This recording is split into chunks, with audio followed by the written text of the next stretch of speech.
FearScape Media Network, exploring the unknown, one podcast at a time.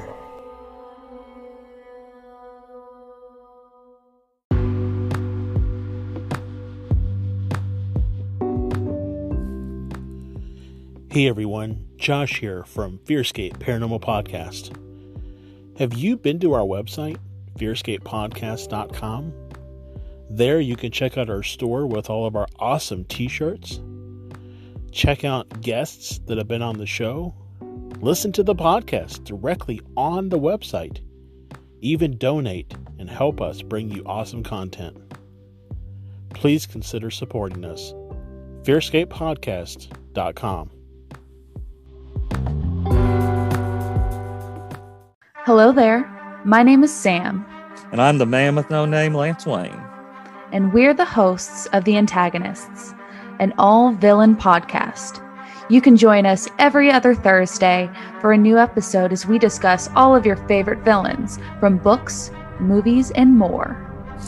Are the villains you love to hate really as wicked as they seem? Tune in and find out.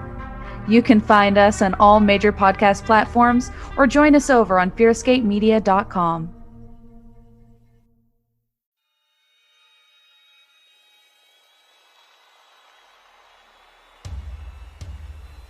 Hello. I'm so glad you could join us. I hope you brought your blanket to hide under. The spooky crew is going to discuss things and events from other realms.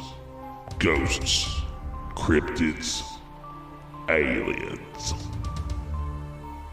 Be sure to hold your blanket extra tight as the boys take you deep into the FearScape.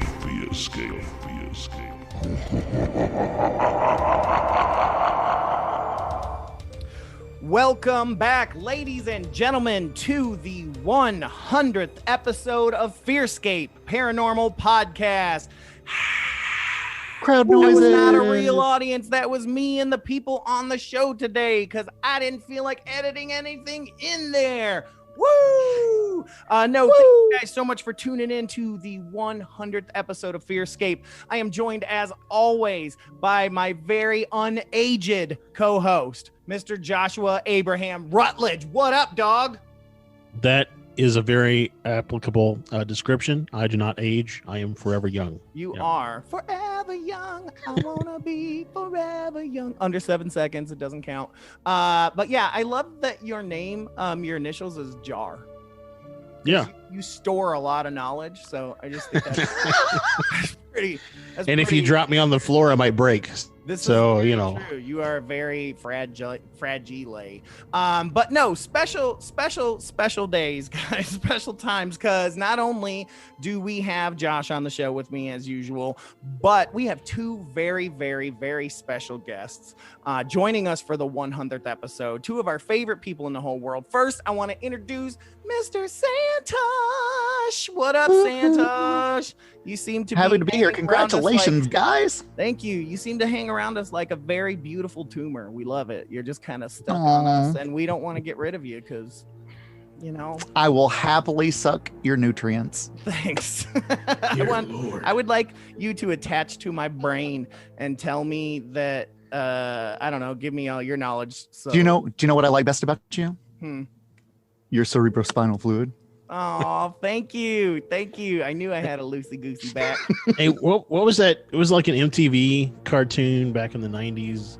The head. About the alien that lived in the dude's head. Yeah, the head. Oh yeah, He had a big old head, like our Yeah. next guest. Herman's head.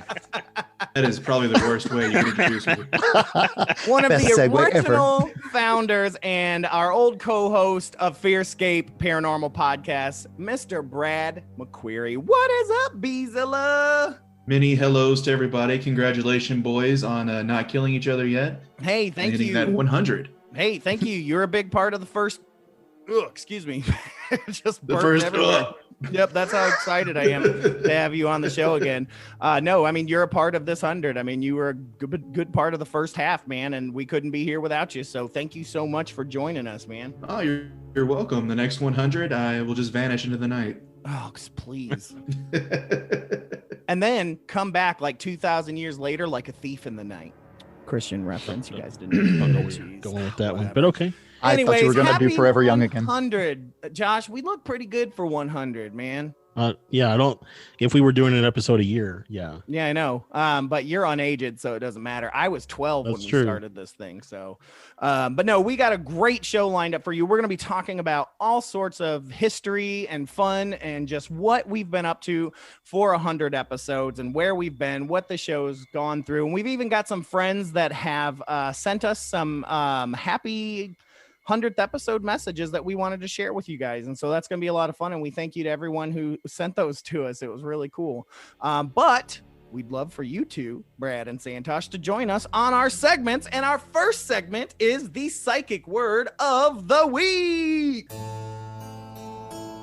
And now, the psychic word of the week.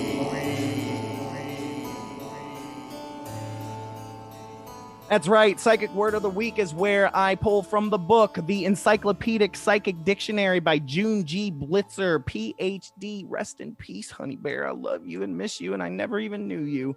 But this book is a fantastic book filled with all kinds of psychic words, and I flipped through the pages, and I landed this time on T, and the first phrase that I saw was a very sounding cool one and needs to be the lost art form of Avatar, which is time bender. Ooh, I love that. Could you imagine a time bender on Avatar? That would be so cool, man. So what time bender says is it looks like we have two definitions here. The first one is parenthesed by the word dreams. It says psychic experience during sleep that shows the dreamer a past life scene or a future life scene, can be distinguished from a dream because the scene shows authentic scenery and dress code, and it is easy to recall. Number two says any psychic experience that goes forward or backward in time. So okay, prophecy that first one is dope. Is part of that. It said prophecy was a part of that. So what about the dream where you live a whole life in the dream? It's neither future nor past. It's just alternate. I don't know. I don't know that would be a time bender then as much as a dimensional bender. Yeah, dimensional. Okay, yeah, no, you solved it for me right there. You're welcome. Also, just for anybody else who might be confused about how time bender would fit into the blue people who live on the planet where the unobtainium is, that's not the Avatar that Stefan is talking about. What are you talking about? Yeah, I'm talking about the last Airbender, yeah, the better of the avatars. But yeah, I would love to see a time bender. But yeah, no, pretty cool. I mean, it showed in the bottom there that a synonym, of course, would be prophet. So that technically a prophet is a time bender, because it didn't actually show someone as moving through time, like as how I kind of would have perceived it, almost like a traveler, but just being able to see images of the future or the past clearly like that in dream or just as a prophecy is considered a time bender. So just an alternate name for prophet, I think, is kind of cool. Or Toph mastered metal bending and earth bending. Mm-hmm. And we tell time with quartz crystals. So then, do you think it would come through from the earthbender lineage? Man, yeah, it might. Yeah. Then again, the airbenders are better linked to the spiritual realm, which may have a better touch to the time. This is true. I think we're having a wave particle discussion right now. Right, and also don't forget, earthbender does fit because the sands of time. Oh. There it is. But time flows like water. Hold on. Ooh. Like sands through an hourglass. Only thing that don't fit are these are the episodes stupid of old Avatar. firebenders. Stupid old firebenders. They just peter out real quick. That's it. But a real thought, people that do experience this time bending phenomenon in the dreams, I wonder if they get deja vu more often than others. Possible. I mean, that is one theory for deja vu, that you've seen it in your dreams before. So those feel different to me though when I know I've dreamt agree. it before and a deja vu. Yeah, that quick flush head feel. And also wonder how many people who experience time shifts in a dream recognize them as time shifts. You best recognize those ones. Normally it's Stefan clapping in the corner. to end the scene. Yeah. In every dream. Your poor there he dreams. is. And like all of a sudden your like background dream music changes and you're like, what? Why am I at Disney World now? Lance comes out of nowhere. Yep. Well, all right. Well, that was our psychic word for the week, aka time bender. So yeah, that, I mean, it just sounds like a cool novel idea as well. So you can't steal that. It's recorded. Like novel R.I.P. as Honey a Bear. book or Like a novel as book, like a book. Okay. I mean, it is also a novel idea, but anyway, so let's move on. Let's get into spooky news because I have a little something that connects spooky news with something Brad and I covered a while ago. So let's get into spooky news.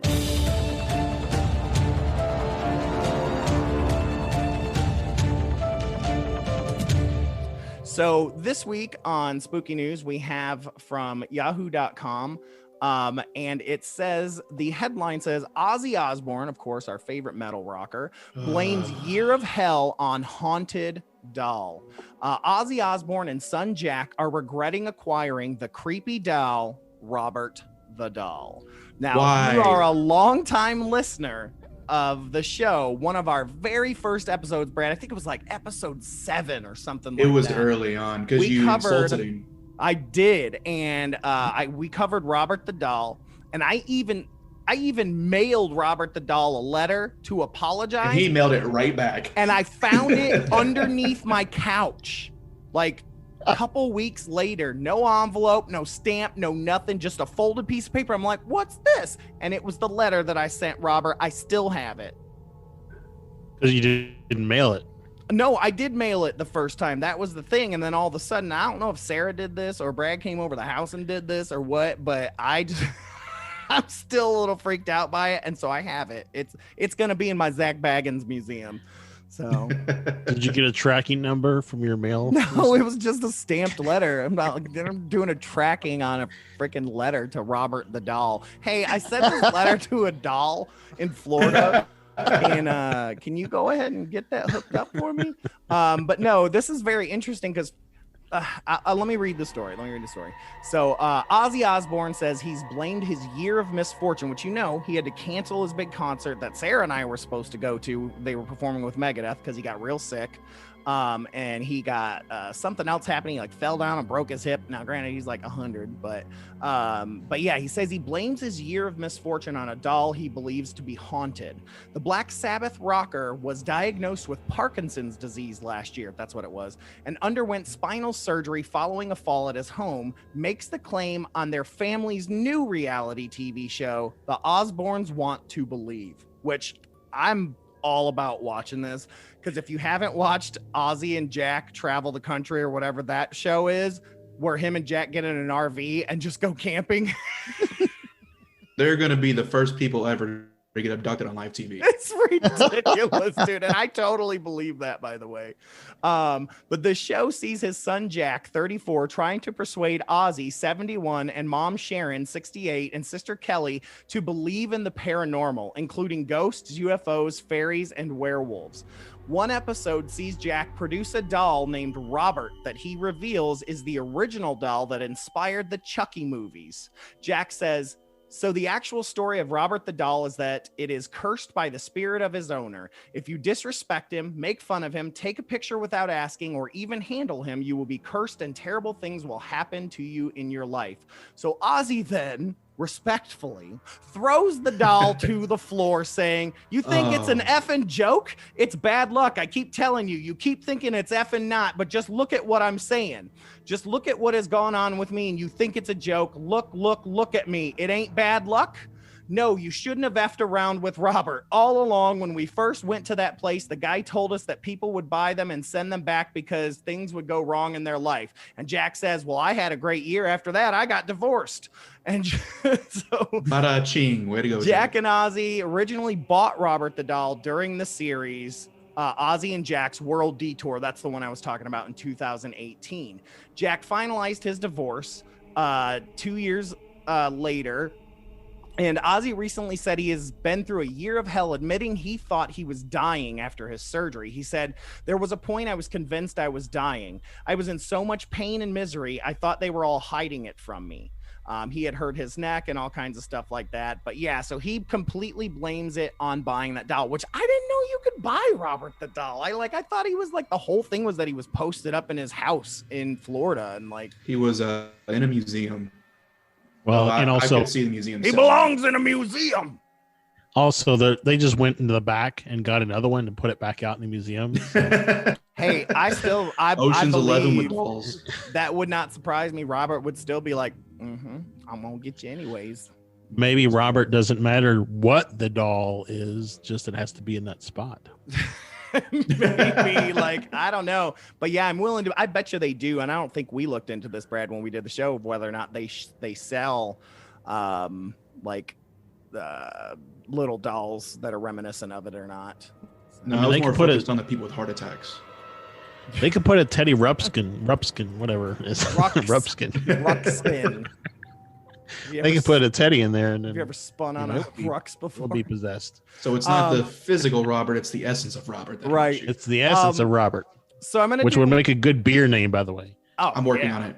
Oh yeah, Santosh, you've had the essence of Robert before, haven't you? Multiple. Robert Allen. So 300 at one time. 300 at one time. Yeah. Okay. So I'm gonna do one more quick spooky news story. Keeping it up with another rocker, a pop star this time. This one comes from etcanada.com. The headline reads: Miley Cyrus details extraterrestrial experience. So Miley Cyrus opens up about an alleged encounter she had with extraterrestrial life. Cyrus caught up with Rick Owens for a conversation published in Interview magazine. The two broached the topic of extraterrestrial life, leading Cyrus to share an experience that she said left her shaken for like 5 days. She says, I was driving through San Bernardino with my friend and I got chased down by some sort of UFO. I'm pretty sure about what I saw, but I'd also had just recently bought some weed wax from a guy in a van in front of a taco shop. So it could have been the weed wax. But the best way to describe it to you is a flying snow plow. She said, I had this big plow in the front and it was glowing yellow. She said, I did see it flying and so did my friend, but she didn't take the weed wax. Oh, she is a treasure. She is a treasure. So she says there were a couple other cars on the road and they also stopped to look. So I think what I saw was real. She further elaborated on what she believes she saw and how it interacted with her. She says, I did see a being sitting in the front of the flying object. She said, it looked at me and we made eye contact.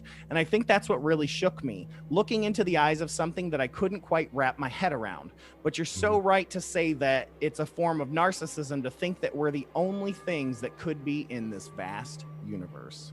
So Miley Cyrus, as usual, shooting off with the craziest shit while dropping it, keeping it real at the end as usual. So you got to give it to her. But I love, she's like, I mean, it could be this weed wax we got in front of this taco truck somewhere. Love Miley. What is national treasure? What is weed wax? It's pretty much straight up THC. Yeah, it's a concentrate. It's just another delivery system. There's butter and shatter and all different and kinds stuff like that. Well, these are those wax lips we used to have when we were, we were Shut little. The hell up! But it's got weed in it. So I was told to keep it PC, so I will tell you later, Josh, about dabbing. Dabbing. Yeah, not dabbing with the this one move. Yeah, no, I mean this one PG-13. I've only dabbed once and I met the aliens.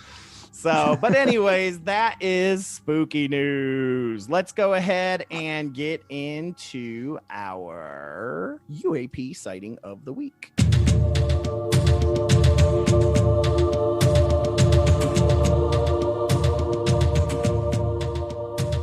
All right, Josh, so we are going to look at our UAP sighting of the week. That's unidentified aerial phenomenon, as that is becoming the new word over UFO here in the biz. So what do we got this week? Where are we pulling this from? This comes from Juneau, Alaska. Do you say it all super French? Juneau. Juneau. Yes, I do. Alaska. Yeah, I don't know. I mean, how would you just Juneau? Juneau. Very nice. Juneau. Very nice. That's I mean, brown. So we got It's Juneau, almost like Alaska. you're saying Juneau. Oh, okay. All right. So yeah, Juneau, Alaska. Near Juneau Airport, a flying object that seemed to change shape to triangle, to saucer, to solid, glowing bright yellow sphere, seemed to move in a circular fashion, as if covering or searching an area, has shown itself only at night and blinks before not being seen till almost the same period of night, around 12 p.m. to 1:45 a.m. It has an ominous way of appearing completely on the blind side of the eyes in a matter of seconds, and has what seems to react to people and numbers of cameras. Please help. I do not know what this is. And numbers of cameras. Please help. I do not know what this is. Very, very cool indeed. Very, very cool. So it's the piece about the blind side of the eyes. It's almost like, like we've talked about numerous times about how you think you see something out of the corner of your eye, but you're not really sure. And, that happens all the time. Sometimes I do it and I almost think it's like my glasses are Oh, I glinting or catch something. stuff in my glasses all the time. But I wonder if that person was on weed wax or not. I don't know. I used to question it being Starlink all the time, but now I'm like weed wax. I was going to make a joke about ocular migraines. It sounds like the onset of an ocular migraine to me. Yeah. I mean, it's possible. It's what happened to me, a weird glowing shape that sort of took over my entire field of Trisha, vision. my sister used to say it because when she got migraines, that was exactly what happened, is that she had these like dark shadows covering, and they kind of like almost blinded her eventually. And that's how we found out that she was getting migraines. Mine start out as little geometric shapes in my vision, and then slowly grow larger and larger geometric shapes until they completely block out my vision. I've never had one where it's blocked out my entire vision, but I definitely get a ton of ocular migraines. God. Well, now as soon as I think I've got one coming, I take Advil or something right away to try to stop it from happening. Let's play this game. What if that is a sign of not being able to handle what is trying to show itself to you? Like the high pitched audio frequencies, being we slightly talk a off. lot about extraterrestrials or ultra-terrestrials using your mind as a way to show themselves to you, that it's more holographic, so to speak. And what if that's like a click here? So next time you get an ocular migraine, try to see if we can focus, and look around, see if you can catch something. Well, I noticed that typically whenever I get an ocular migraine, it is preceded by a ringing in my ears. I mean, I definitely get the ringing in my ears too, which I've heard that tinnitus is another sign of like abduction and things like that. I think it's pronounced tinnitus, not tinnitus. Nope, it is actually pronounced tinnitus. It is incorrectly pronounced tinnitus. Trust me, I got you. I'm gonna tinnitus. You remember Santosh when we went to that Reiki share at Wittershins, and that one lady, she was the nurse there, and she was telling us because she had it, and she was just like, "I hate that everyone calls it tinnitus. It is pronounced tinnitus." But everyone pronounces it tinnitus, so it's probably one of those now where the dictionary is like, it could be pronounced either way, like opossum and possum are the same. I never want to hear you make fun of me for trying to correct people to chakra ever again after that rant you just gave. I even corrected Josh, and I hate it. Because now when I hear it, I'm like, oh, you're one of those. When I hear chakra, you've made me pretentious. Yes, that's all I ever wanted. I'm not even raise that snoot high. So, but yeah, so yeah. So, anyways, all of that being said, I mean, there are definitely. I was telling somebody today that it seems like if COVID and all this crap with the election wasn't happening, more people would be focused on the plethora of UFO related news that has been the last 6 months. Insane the amount of UFO related news, and then the fact that we now have that new task force from the Navy. All of that stuff. It's absolutely insane. I mean, almost every major government around the world has released some kind of official statement saying, the craft aren't theirs. I mean, it's basically, it's the closest that we're going to get this year to like a worldwide disclosure. Yeah, I just posted about it last night. Saudi Arabia has now come out and said that they see tons and tons monthly, and they are now putting together a task force. I mean, it's just every country is starting to come out. The first world countries are coming out and saying this. So very, very interesting. Thank you for that, Josh. But I'm excited because, man, we got 4 people who definitely are embraced by the paranormal. And we are just, days after Halloween here. And so that veil is still thin. And so let's move right into Creepy Catch-Up. Creepy Catch-Up. Creepy Catch-Up. Creepy Catch-Up. Creepy Catch-Up. Y'all, it's creepy. Oh, Brad, that's my favorite theme. You can suck it, baby. Oh! I just mute it in my own headphones, and then I go about my business, and I come back when I think it's over. I'm gonna play it through the entire Creepy Catch-Up. Just in the background. Just in the background. Only when you talk. Only when you talk. Hey, to be fair, as much as I hated it, it works. It does, because it's catchy. It works.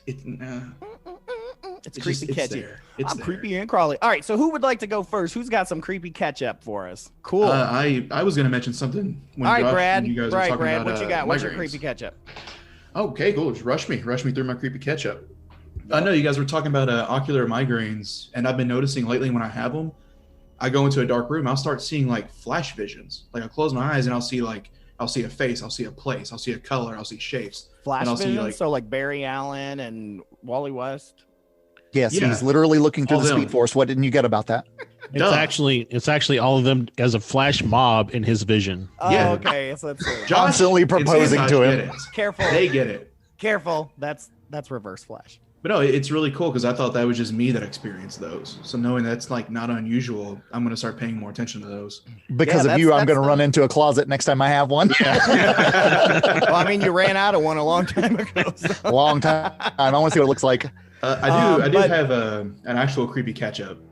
Now this one, I told you about this one, Stefan, where I woke up in the middle of the night. I had like these 6 large scratches, 3 on each side of my shoulders. I don't know if you recall those or not. I do. I finally was able to debunk that and figure out what it was. Oh, you debunked it. So I did. uncreepy catch up. I'm uncreeping the catch up. So turning it back into a tomato. when you do squats and stuff like that in the gym, the pressure on your shoulders can leave like deep indentions on your shoulders from the fabrics.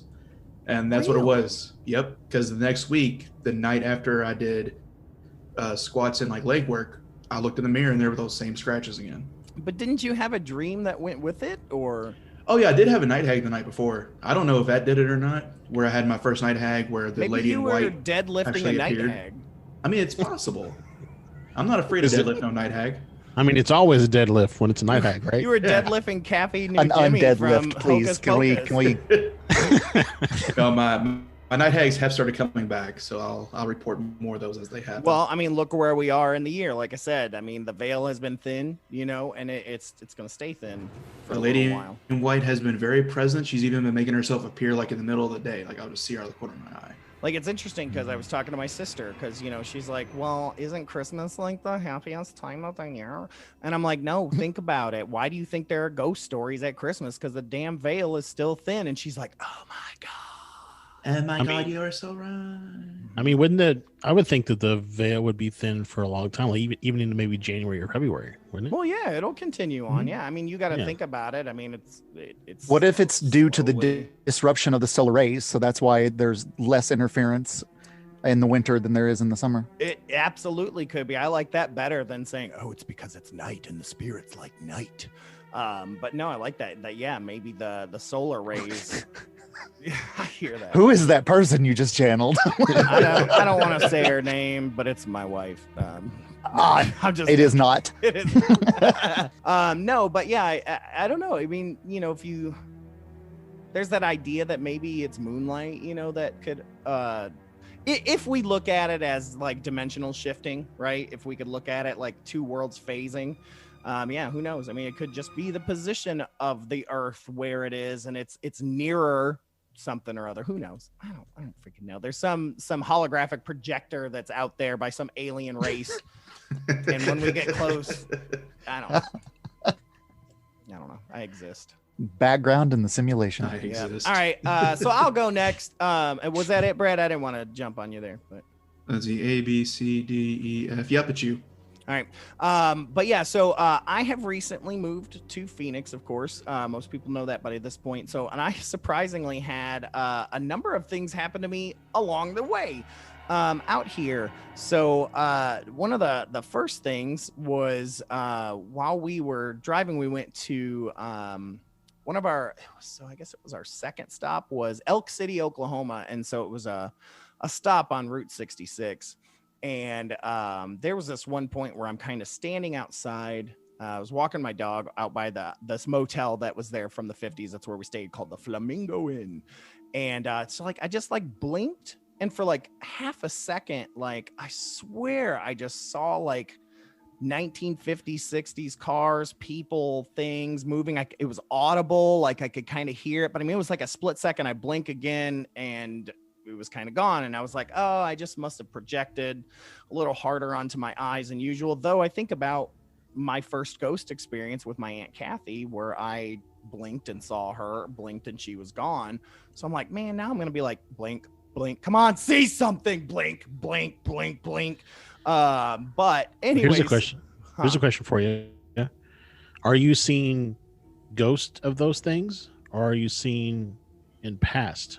It's like, is it time vision? Yeah. Are you a time bender? I think I was a time bender. I'm going to go with time bender because it seemed more like residual. So it definitely didn't feel like that, because later the next day we went to the Route 66 museum there, and it's also their little area called Old Town.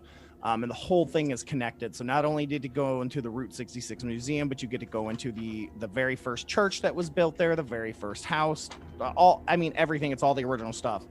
And man, there were like, Sarah and I were in one of the rooms, and she walks out. She's like, ooh, Native American stuff. And she goes into the Native American room, and I'm in this like cowboy room, man. And all of a sudden, like this set of boots that were up there, one of them just goes, poof, and it's sitting on a flat plane of glass. Like, it's not like it was leaning or anything like that. Just one of the boots just falls over.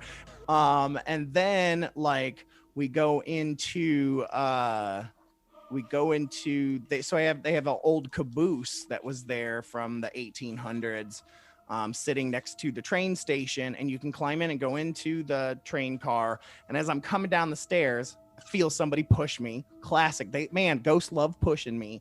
Push me. I almost fall down the damn stairs, and I knew it wasn't Sarah because she went down first. I didn't even tell her. What else happened? So how come when you go into these, like when you go to the museum, did you find the people who operate it and say, hey, what ghost stories have there been for this place? No, so this is like all outdoors. It's like mostly outdoors. Okay. And they had one person working, and she was at the very, very beginning. Like there's like many different buildings, and you have to have like a access code to get into each one after you pay your admission and stuff like that. So there was only like one person there, and we had the dog out in the car because it was kind of a last minute thing. So it started getting hot, and we were like, let's just go, because I did want to talk to them, and I guess I should email them. You're absolutely right. But anyways, so because I'm wondering if that boot thing has ever been reported before, you know? Oh yeah, that's a good one. Yeah, I'm definitely gonna hit them up. So that was interesting. And then we get to New Mexico, to Albuquerque, and this one is interesting, and I shared this with you, Josh, and two of our friends. I get up there, and Sarah and I are hiking on top of Sandia Crest in the woods back there, and we see this giant footprint, and it's like 3-4 inches longer than my foot and 3 inches circumference wider than mine. And it's a pretty deep indentation. I mean, it's probably 3 inches deep, and it had rain the night before. It straight up looked like a Sasquatch. I mean, I'm just gonna tell you right now, it looked like a Sasquatch footprint. And I took a picture of it, and I sent it to our two Sasquatch buddies, Wayne and Joe Purdue, and they both have been kind of looking clarification. at it. They're not Sasquatch. Just No, they are not Sasquatch. They are Sasquatch hunters. But yeah, we talked about, we took some look, and I was like, well, is it a bear? But I thought bear prints were more rounder. This was definitely long, like almost like a human footprint. And it definitely had 5 toes in the front, but they definitely looked kind of sharp. So it was really interesting. And Sarah, of course, wanted to leave because it was cold. I mean, when you get up on top of the mountain, it's like 30 degrees colder and the wind was blowing. And so I didn't have a chance to like put my foot in it and take a picture, but I did get a picture of it, but that doesn't tell you the size of it. So I feel kind of bad about that. But they did tell me there are certain Native American lore in that area for Sasquatch. And I'd heard that before, that there have been sightings of Sasquatch in Cibola Forest. So I don't know. That was really, really interesting. And real quick, the last one that I have for you is here. Two. So oddly enough, my sister and I are having a conversation because I get to see my sister now all the time. And for listeners who know, she's super into paranormal and stuff like that. And she's like, oh man, I love your show and blah, blah, blah. She's like, I just got to be honest with you. I'm like, what? She's like, I just don't believe in aliens. I'm just gonna tell you right. I'm like, Trisha, you see spirits and talk to the damn dead. How is she not gonna believe? I said, but aliens are out of your realm of belief. And she's like, it just sounds dumb. I was like, are you shitting me right now? Like, really? I've never known this. Well, maybe she needs some waxweed. Yeah, I know. Well, and especially because, people listen to the show know that I believe I was abducted when I was a kid. Well, Trisha was with us when that happened, but she has no memory of, as I just think that I was abducted. I don't have proof, but there, was 2 days missing from that memory. So, yeah, I don't know. But anyways, the point to that is that we're driving and I look over and there's this huge bright white light. And I'm like, Trish, what is that? She goes, it's a light. And I was like, yes, I know it's a light. I was like, but what is it? She's like, well, it's an airplane. I said, it's not an airplane. I said, where's the red and green lights? There are no other lights. Where are they? There's nothing. And I said, it's been sitting there for 5 minutes. I said, we've been driving and it has not moved. She's like, well, then it's a light on top of the mountain. I said, they ain't got no damn lighthouse on top of a mountain. I said, look, there's all the lights on top of the mountains. They're all red or white flashing lights and they're small. This thing was huge. I mean, I would say half the size of the moon, like maybe Venus. Huge? Bigger than that. Like, that's what I'm saying. Like, probably when the moon is the furthest away, when we see it, about half that size. Like, it was a pretty big sized, bright, white, round light. And I was like, it's not moving, Trish. Where is it? And she's like, well, and she's just fighting me on it. She's like, you just don't want to accept the truth that it's a light on top of the mountain. And so when we got to her house, I could find nothing that showed that there's a light on the mountain. And of course, the next night when we're driving, there's nothing there. I said, where's that light on the mountain? She goes, well, I told you it was a plane. And I'm like, oh, whatever, we're done here. But it sat there. I mean, when I was at her house, it was there for a solid hour. I mean, before I went to bed, I kept going out to check and look, and it was still just sitting there. So did you use all your apps? Yeah, I did. There was no plane. Like, I checked, there was no plane coming in. I mean, because I showed her the other direction. I'm like, you can see the planes coming in right now. Look how different that looks. And but yeah, she didn't want to hear it. I was the crazy one all of a sudden. Go talk to your dead people. So finally, the last one is, Santosh, you will understand this. I have a ghost cat in this new apartment. Yay! Oh my gosh. It has been a long time since I have had a ghost cat, but I cannot tell you how many times I have felt the cat jump up. I have 2 cats. Jump up on the couch, snuggle next to me, to look over to see nothing there, to be laying in bed, to feel the cats jump up, nothing there, rub up against your leg, cats are in the bed sleeping, even to the point where Leia was laying on the couch, and this girl, she never growls unless she's fighting Kylo. Well, Kylo's passed out asleep on the other chair, and she's looking down at the floor, and she just goes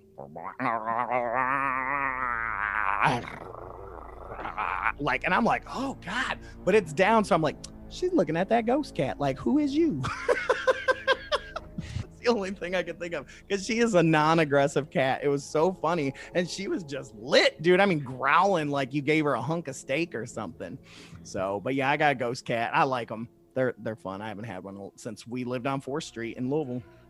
So, but yeah, that's my long ass creepy catch up. But I've been traveling for 2 weeks, so who's next? Well, you actually have more. I know. I was waiting to share that with you, so I was gonna let that be. So I don't know if I want to go next, or Santosh, if you have anything you want to go. Hers on, Stefan. Like, since you came over and I caught him about to get you. Oh, I forgot about that. Yeah. Right, and I was like, what's going on here? Sitting on my chair, so that means he would have had to. Okay, I guess. Let me just out myself. He is a stuffed fake white weasel.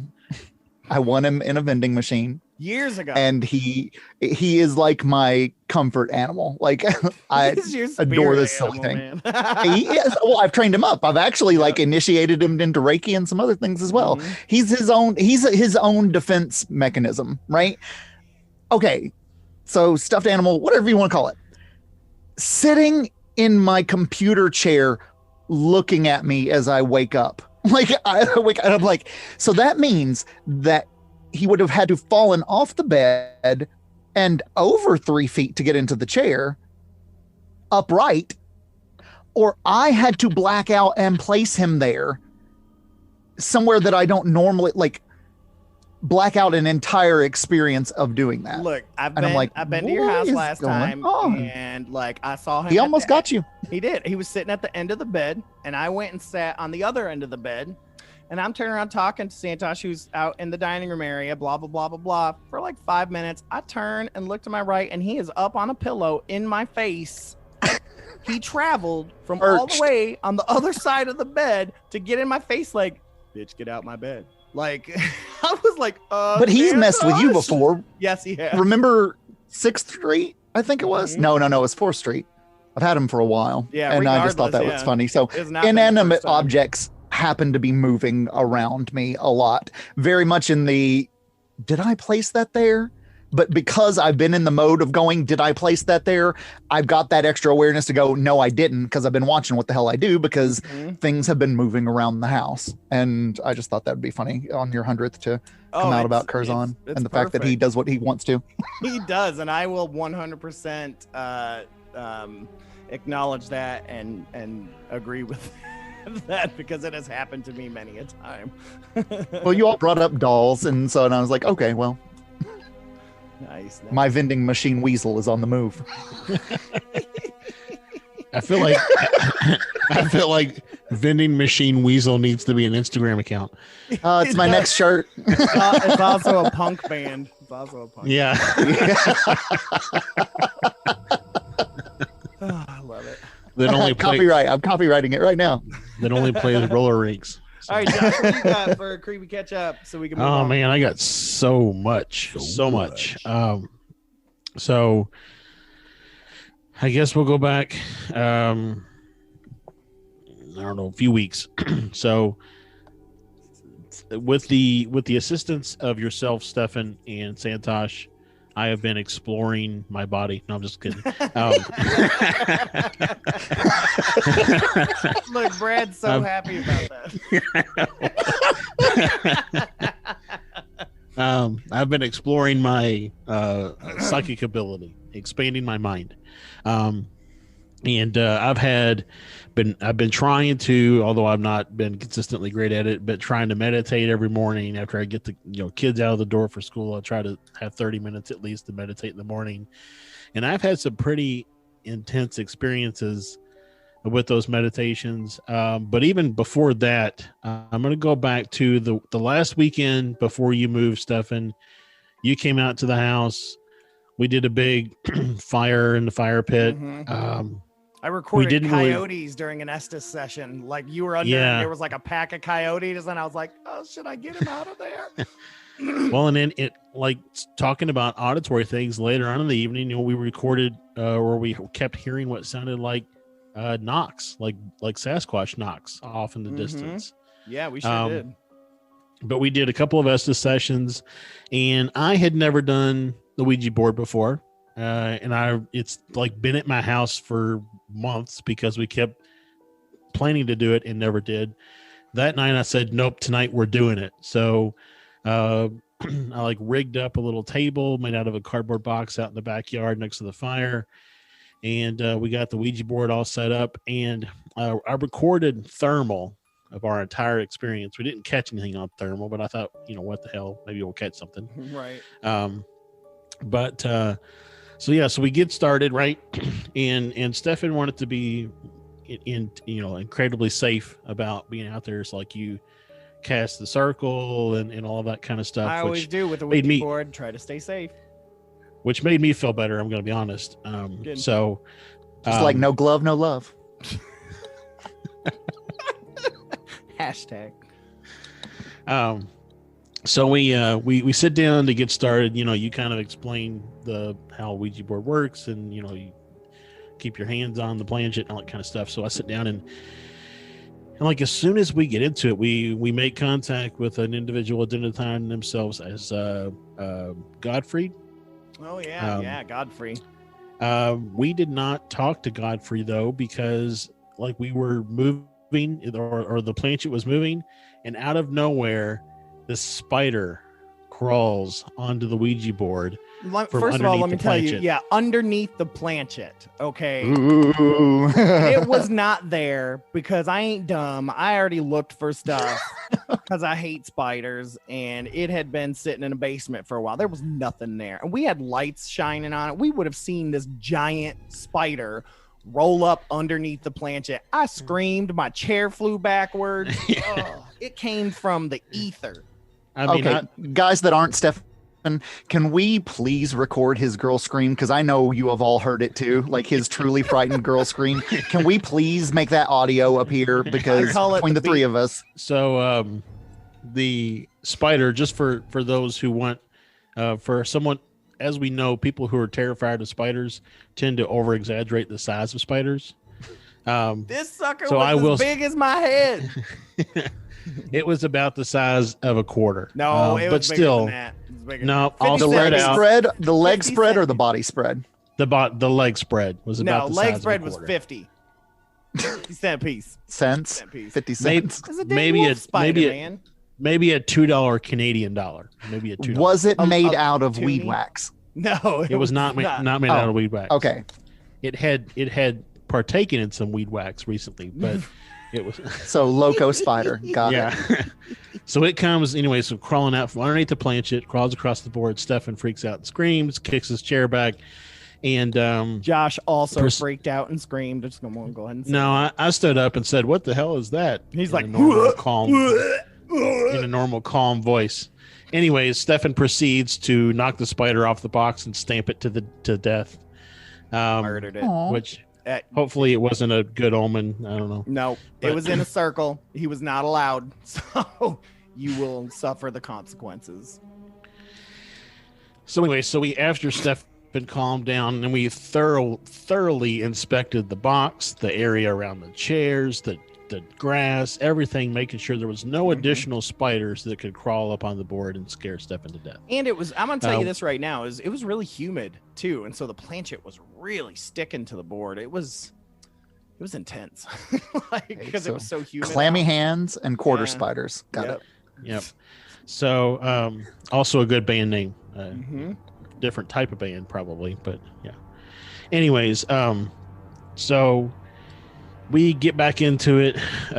Stefan says, "Hey, once you remove your hands off the planchette, that particular whoever you're talking with is done." So we get back into it, and immediately we're going again.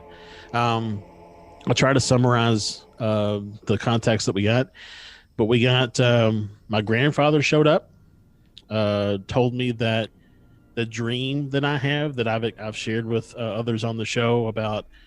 Being in the field and staring up at the craft and holding something's hand that's standing next to me. In my grandfather in the experience said that he also had the shared dream, and he is actually the person that's holding my hand in that vision. Yeah, if you remember from your first episode, right? We talked about right. That. Yeah. Yeah, we because I just had that dream and I felt like it was a repressed memory, and so right. And then Santosh has helped me go down that path a little bit more with a guided hypnotherapy session. Yep. So, which it'd be interesting to go down that path again, knowing what you now know now. having this information to see what else I see. So right, to see, and it's interesting because for you it's almost like an ocular migraine, like you couldn't see the image there of who was holding your hand, and so I'd love to see if that's cleared up now. And then so then we asked if it was really interesting. Everybody may not be the correct term, but every entity we interacted with that night, we asked if they could tell us if we were on the right path, and everybody could say yes. We asked if they could tell us the next step in our journey, and nobody could tell us that. We got to where we would say, can you give us a hint or a clue to the next step in our journey? And that resulted in some good information. Oftentimes spelling some things out. For example, anybody who's seen Hellier, we asked what slough was as it's depicted on the picture from Terrorist. And we got that the S stands for subterranean and the F stands for foundation. And it's it's related to the government, but not directly in the government. And that Terrorist works for this like foundation. It was some sort of secret underground foundation thingy or whatever, but it's connected to the government, but like through the secret government. Yeah, through or the like secret layer, or like it's getting funding from the government. So and then we talked to a couple of different, like Bezo was there, Zero was one of the entities that we talked to. It was just a really good stuff. I mean, I did not want the Ouija session to end. We were getting it's a lot like an Estes. We were getting so much good information that I wanted to keep going to see what else we could get. As you do. It was very informative. It was very informative. Oh, Augusta, save some for later. And then it several times in the evening, we saw a shadowy figure in the backyard. Stefan, do you remember? You saw when I was doing my Estes session, you saw him kind of standing off, like to the distance behind the fire. When you were doing your Estes, I saw something walking through the trees. And then that same time where I saw the one standing off, I also saw one crawling across your roof. Crawling across the roof. At one point in time, I looked off in the distance. I've got an acre yard, so it's a little ways away to my house, and I looked off in the distance between my house and a tree. I saw a black figure standing there watching us, and in all cases, I felt like we were just being monitored. Yeah, I never felt like. I mean, I felt unease because you were under, like you had your blindfold on and headset on, so it was just me, and I was like, I'd already heard the coyote and things like that, and so I was felt uneasy, but I never felt in danger. I felt like they were just observing, trying to see if it's okay to show themselves to us, is what I felt. What was I going to say? Oh, so just a reminder for everybody, we do Estes a little different than the folks on Hellier do, in that we don't ask questions anymore. We just let it run for 20 to 30 minutes and see what comes of whatever. Stefan channeled like a couple of times. Yeah, it's like messages, like those message services at the Metaphysical Church. Yep. Stefan channeled a couple of times. That was really cool. We got some really good information on that. Anyways, it was just a really good night. We came inside, I think, and did a couple other things, and then it was bedtime. Then you moved and left me alone forever at home. And then lonely, he's Mr. Lonely. So moving forward a little bit to my two experiences that have happened during meditation. So one was I had this almost like a remote viewing type situation where I was getting glimpses of somebody. I was as if I was seeing through their eyes. Somebody that was like in a military convoy, and then they went to an elevator that took them down like an underground base. They went into a locker room. I still remember the detail of the locker room. Oh yeah, I remember you talking about they changed, I had to change clothes. They went to another part of a facility that had a big, huge yellow door. They had to take everything out of their pockets and stuff and put it into a bin, and couldn't take it into that door. When they went through that door, it was like a completely different facility. When they got to the end of that corridor, there was a big pneumatic door that opened up, and there was this like cross between like a Yeti and a gray.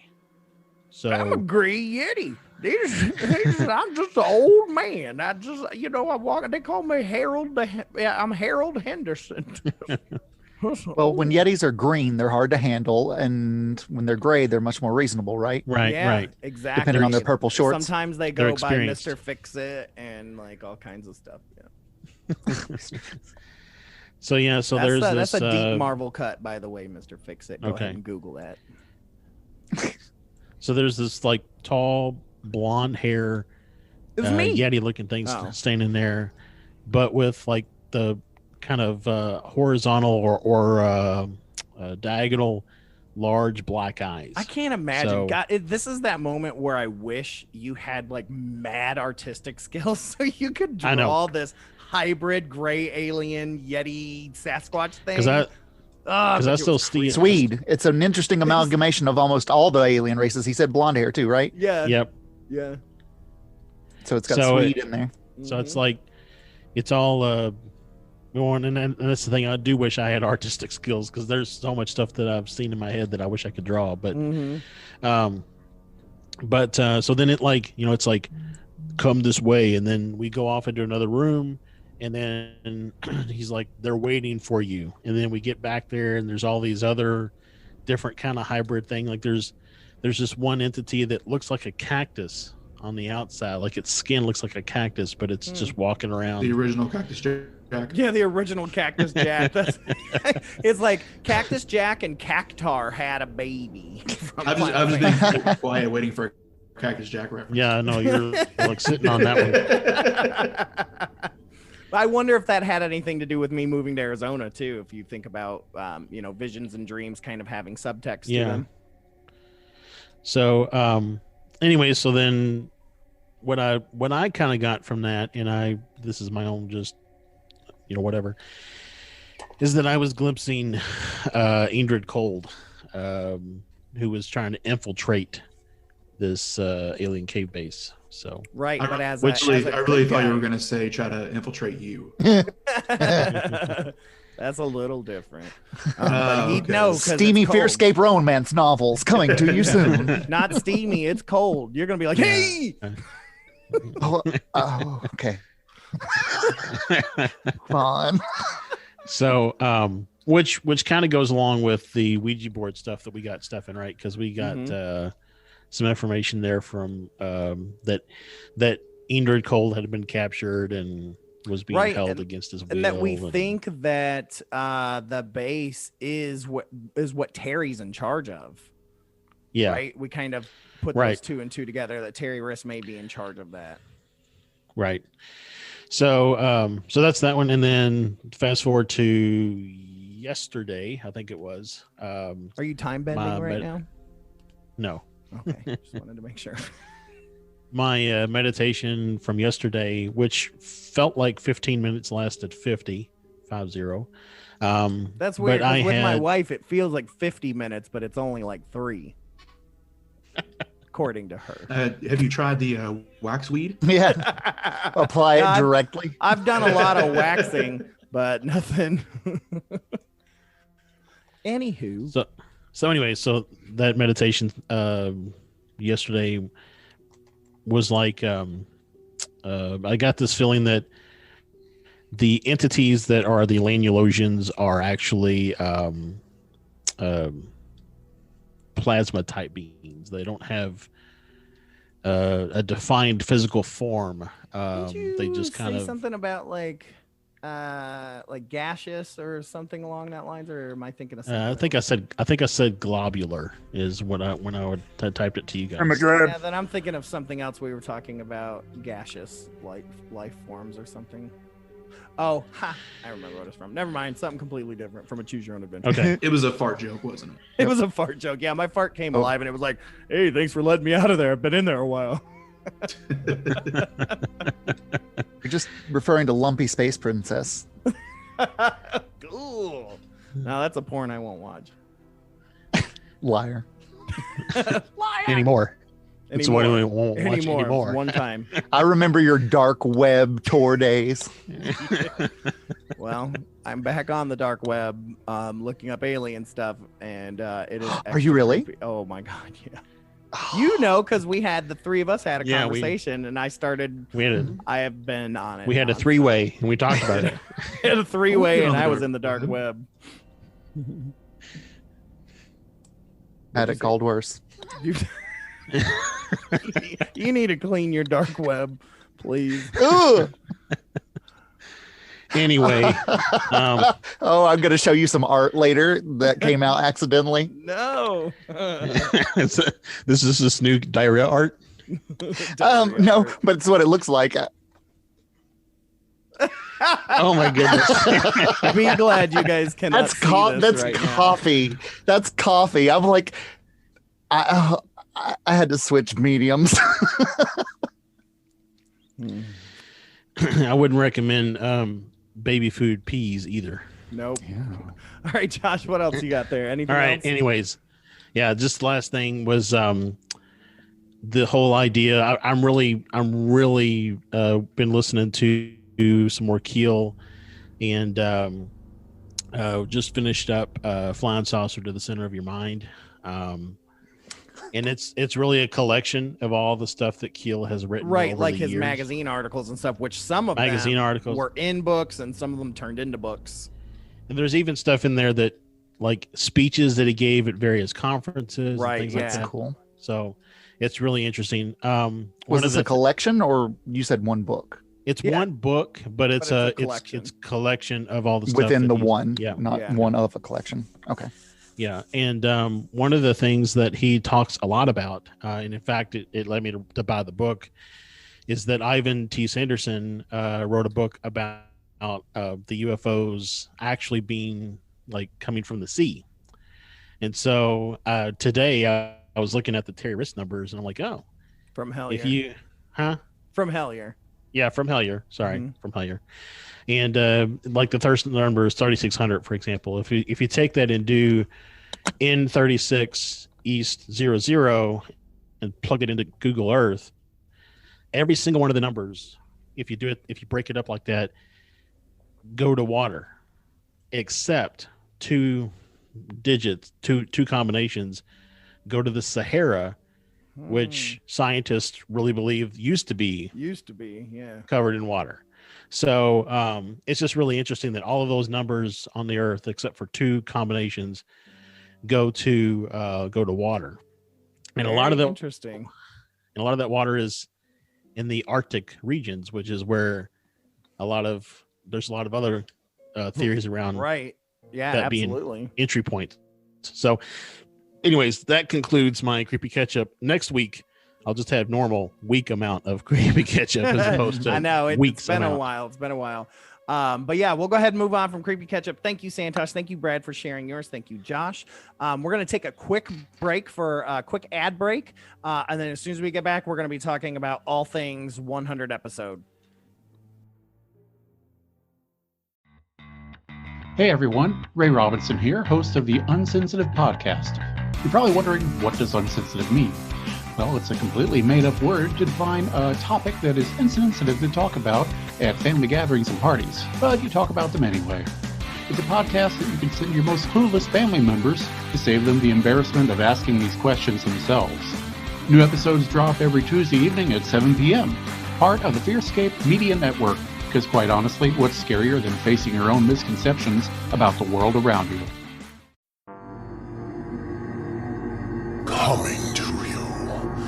From nowhere, a suburb of parts unknown. Join Stefan and Lance, the Misters of the Dark, as they review all things horror with their latest victim. I mean guest. New episodes of Misters of the Dark drop Mondays on the FearScape Media Network.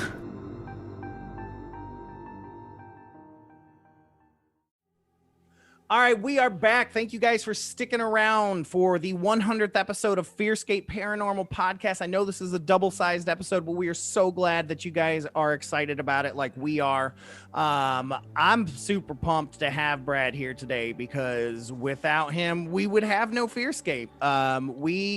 I want to talk a little bit about the origins, Brad, if you'll join me on this. I know for me, my side of things was I was running the Damn Good podcast with my boys Parker and Rocky through over at the Destination Nation network there. And we were having a really good time. And then Rocky had a baby and life just kind of happened. And we kind of parted our own ways. And I was left kind of not knowing what I was going to do. I wanted to keep podcasting. I wanted to keep doing improv and stuff like that. And so one of my favorite fans, as well as a student at the time, I said, dude, we should start an improv troupe and a podcast. And we did indeed. And we called it Zilla, the podcast, because we were both big, huge Godzilla fans. The podcast. And Bradzilla, the wrestler name, and all that stuff. We just loved it. And we were bigger than life. I think that's what we really kind of decided on, was that, you know, everything we do. Yeah, we're just bigger than life, man. And so we started Zilla, the podcast. And so what about on your side of things? How was that for you? For me, I was just focused on getting to learn improv, moving away from wrestling, still wanting to do something somewhat in the arts field. And then when you had introduced me to the DNN and, you know, they were looking for podcasts and stuff, we're like, hey, why don't we do just a podcast that's kind of, I don't really know what idea we were going for. It was just kind of all over the place. Yeah, well, we knew we wanted to kind of keep it in entertainment is what we were looking. So yeah, we were talking to like local artists and musicians, and then we would cover and then we were like, we like pop culture, so let's do pop culture. We actually had Josh's brother on, Stuart Rutledge, came on and talked. Oh man, he tried to fight me on Star Wars. Yeah, you don't mess with Stu, man. He got feisty about that. But it was all good fun. Yeah, it was good fun. And then we had our friend Eric came on, and somehow we got talking about ghosts. And he's not a believer. He said he didn't believe. Yeah, he's not a believer. And the whole episode ended up kind of being about that. Yeah. And that's when I think we both found out that we both have a huge love for paranormal things. Yeah, it was a ride. We were invited up to Cincinnati to work with them on a... I think it was Improv Cincy. We did a show with them because they needed some people to play with an SNL guy. Right. And then it was the drive back that, you know, we were super tired. We were trying to stay awake. So we just started talking about our creepy experiences throughout life. And we were like, hey, you know, Zilla needs a real format. So why don't we actually give it a real format and give it a reason? And that's when we came up with the idea of doing the Goatman episode as our first episode. Right. And this also coincided with doing where the FearScape name came from was our improv troupe, Zilla Entertainment Group. We also wanted a format for that. And so we decided we created a long form called FearScape. And that's actually what we called the long form, because the show was still Zilla the podcast. We just started kind of hitting a couple spooky things. But yeah, and it was, you know, a lot of horror movie soundtrack stuff. We would get a name of a fake monster from the audience. And we did this 2-man show that I still love doing to this day, that we actually taught the people in Cincinnati a year later. We went up there and taught them to do it for their Halloween show. And so after the Goatman episode, we were like, we should just do a paranormal show.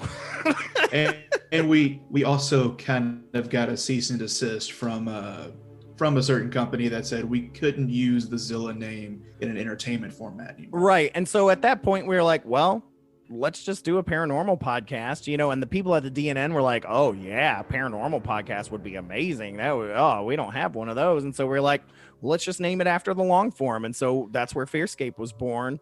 And we just easily transitioned. Our first episode was actually just not a rehash, but we kind of re-edited the Goatman episode to make it our first episode, and just kind of changing some intros and outros and things like that while we began some hardcore research into Waverly and Bobby Mackey's and all sorts of craziness.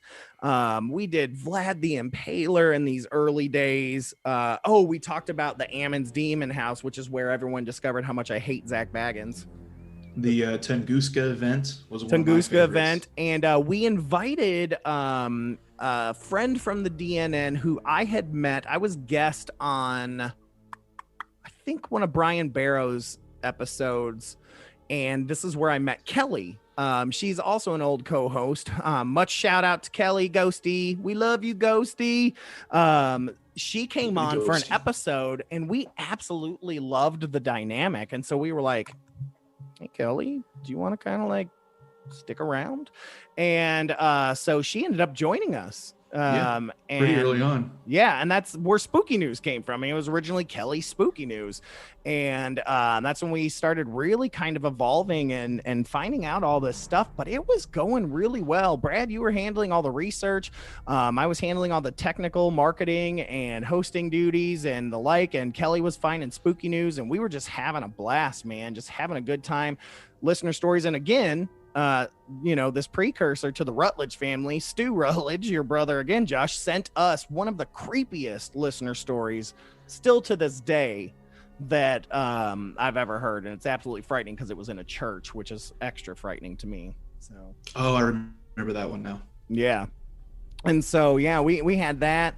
And right around that time, we were doing pretty well. I mean, we were already slowly becoming one of the top DNN podcasts at the time, and they were right. Paranormal hits hard pretty easily, and so we were doing really well. And our good friend Ed Black over at 100.9 WCHQ comes up to us, and he hits me up and he says, hey, so I love your podcast, would you consider it to be a radio show?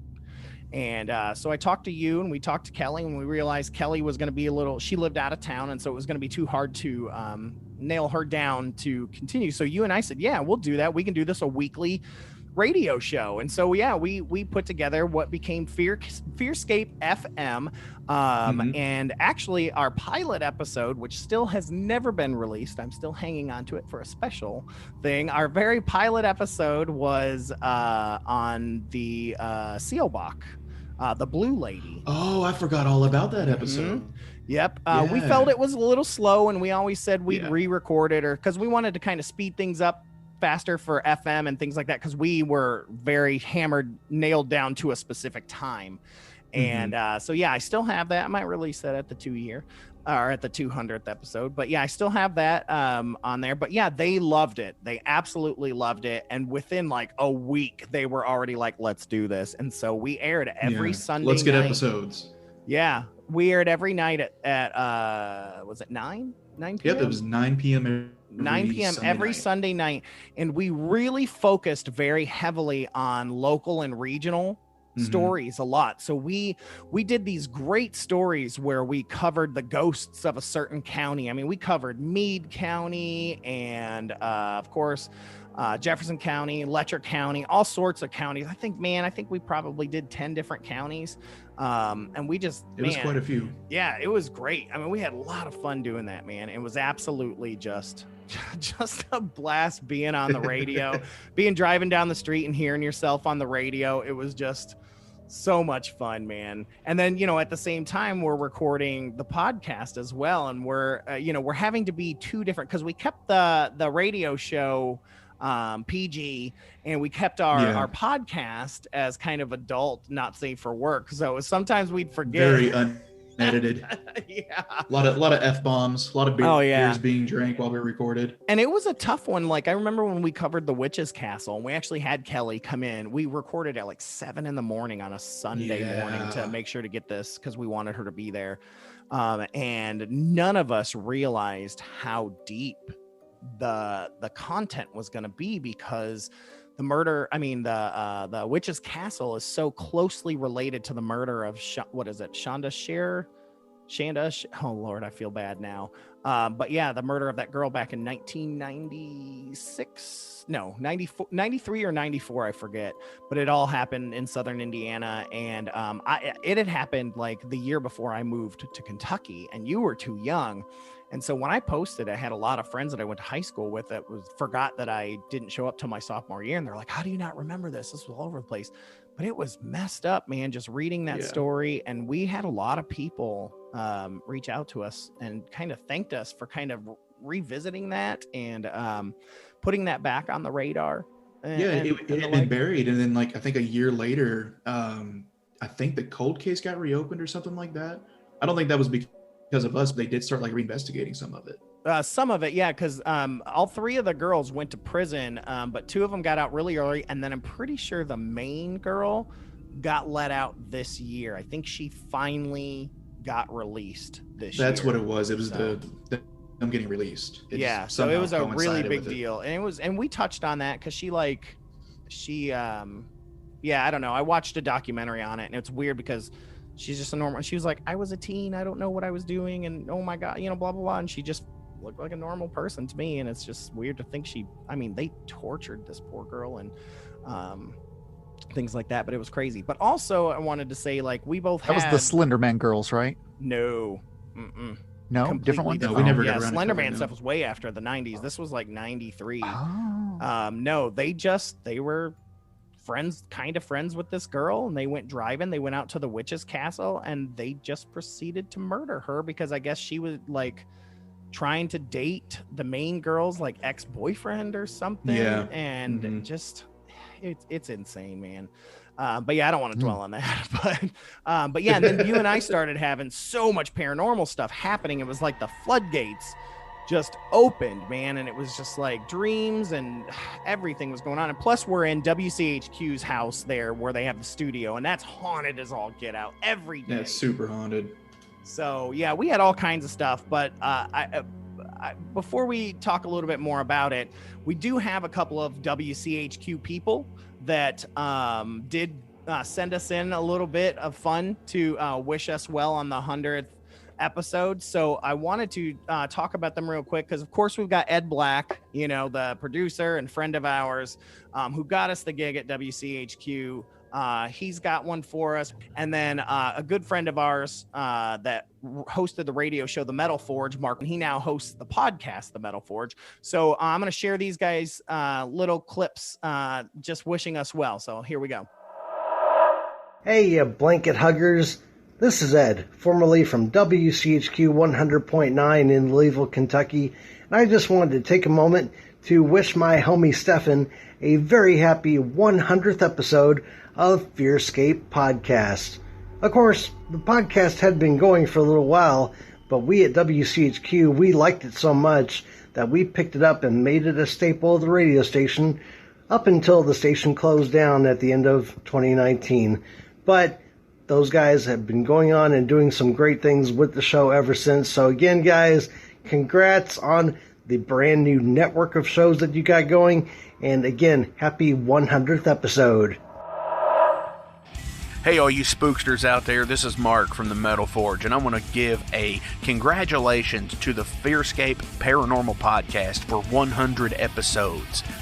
Keep it coming, hundreds and hundreds more to come, awesome stuff to talk about. Thank you guys so much. It's great. I love you guys. Keep cranking them out. Make sure you tune into the Metal Forge every Friday at high noon. MetalForgeRadio.com. Mark is over and out. Rock on. All right, thank you guys so much. Yeah, thank you for that. We love you guys so much. We loved WCHQ, man, so absolutely so much. They are they're very much missed. Yes, very, very much. Yeah, and this is part of our story, but yeah, WCHQ ended up closing its doors almost a year ago. And the city of Louisville was sad to lose them. That's for sure. They were a home to all local and regional music only. It was such a great, had such a cool. Well, and just goes on to say that, wherever you are and listening to this show, think about those little local radio stations and try to give them some support every now and then. Yeah, I mean, there's some good stuff, man.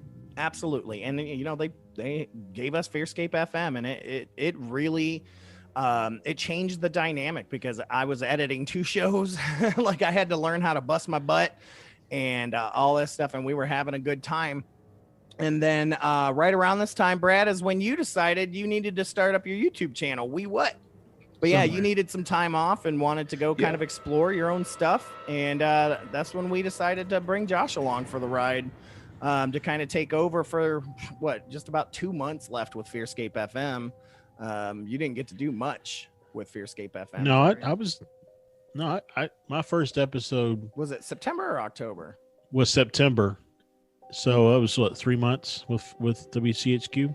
Yeah, September, October, November, or about 4 months really. So yeah, and it was a change for me, because Brad, you're such a comedian too, and we bounce off each other very differently than Josh and I bounce off of each other. So I had to learn that. Though Josh, for those of you guys don't know, Josh and I have known each other a very long time, since like 1994, 95. Yeah. And so it was kind of fun to kind of revisit that. But yeah, we kept that format going where the podcast and the radio show were the same up until the doors closed, which was a lot of, like I said, it was a lot of fun. And we went out for that last New Year's Eve, craziness, man. What a crazy ride.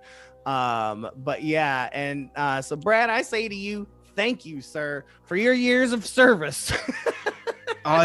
You're welcome, Captain. If you ever need me again, just wave the flag.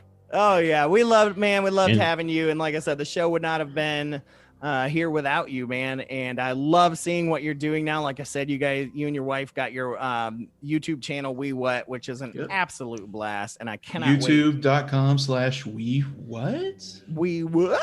But yeah, check it out. Plus, you're still doing improv, and once Corona stops, you'll be teaching with Improv 502 and all that jazz. Corona. And so, stupid Corona, man. Am I right? Corona. Am I right? So yeah, we actually so then we brought on Josh, man, and it was, for somebody that doesn't have any experience in theater or radio or any of that stuff, you kind of picked it up pretty quick, and we kind of used our old friendship to kind of find that connection and move it forward. And I was grateful, because you picked up doing what Brad was always doing, so I still didn't have to research. So I really liked it. It was a lot of fun. Yeah. And when you leave and Santosh becomes my new co-host, he's gonna do the research too. The never-ending cycle of co-hosts. And then when Santosh leaves and my sister becomes my new co-host, she's gonna do the research. That's why you moved to Arizona. It's all set up. It's all set up. No, but they're gonna be known as the Fearhearts. The Fearhearts. That's our freaking wrestling tag team name. Oh, my sister would kick some butt, man. Taking it. It's mine. It's yours. But yeah. But one of the things that I wanted to do before we get into the era with Josh is talk about, because we have longtime listeners, Victoria Wagner. She is just amazing too. She is a hardcore listener, sent in some well wishes. Hey, FearScape. It is one of your favorite nerds, Victoria. I just wanted to take a moment and say congratulations on the 100th episode. You guys are rocking it. Honestly, from the day you guys started up until now, you have grown tremendously, and I love every episode I listen to. For those who may not be as familiar with FearScape, I highly recommend that you check out some of my favorite episodes. The Haunted Bardstown, Native American Creatures, The Time Traveler. It's a 2-part podcast, so make sure you check out both. And The Mothman. Anyway, again, guys, congratulations. I'm so proud of you. Can't wait to send another congratulations on your 200th episode. Keep it up. Thank you, Victoria. And Victoria, eventually, I swear we're going to have you on the show with your dad, because she said her dad has some crazy stories from the military. And of course, we'll be having my sister on now that I'm out here. And she, of course, has some crazy story about ghosts. Just don't ask her about aliens. Well, we're going to. But we're going to. So anyways, one other thing, like, as much as I want to say, hey, Josh, the direction that we decided to take is what changed everything and really pushed forward the success that we had, making it a business and doing those things like that. I also want to give a shout out to our friend Keith Age. I feel like Keith Age really helped us. Keith, was one of our early guests. I think maybe, I don't know, it was maybe 5 or 6 shows into your tenure. Yeah, I want to say like mid-October. Yeah, it was pretty early on, and it was still on FearScape FM. And Keith was actually someone that I admired. He's the original rock and roll ghost hunter from the Louisville Ghost Hunter Society, and all those sci-fi channels like Children of the Grave and all that stuff. Anything Waverly out there usually has Keith in it. So when I contacted the Louisville Ghost Hunter Society, I was like, hey, we'd love to have somebody come out here. And Keith was like, oh yeah, well, I'll come out. And I'm like, wait, what Keith? And yeah, Keith came out and did an interview with us, and we had a blast. I mean, this dude, we just connected, and he has now not only become a mentor, but he has become a very, very good friend. And he has he's taught us a lot. He's taught us how to, just how to mingle and like meet new people, and how to talk to these people that are in this industry, and how to, I don't know, just further the business and marketing side of things. He's really taught us a lot about the paranormal community at large. And I think a lot of the success, I'm going to say a lot of it, I owe to him. I'll be honest with you. Yeah, I mean, he was, a lot of the guests that we've had on the show have been instrumental. Without Keith, I don't know that we would have gotten them when we got them. And he just really has been, like you said, a good guide in helping us open up a lot of doors. So thanks a lot, Keith. I mean, he helped us get Andrea Perrin, the daughter from the original Conjuring movie, the actual family member there. We got Ken Gearhart and Jeff Mudgett from, H.H. Holmes' great-great-grandson. I mean, just person after person.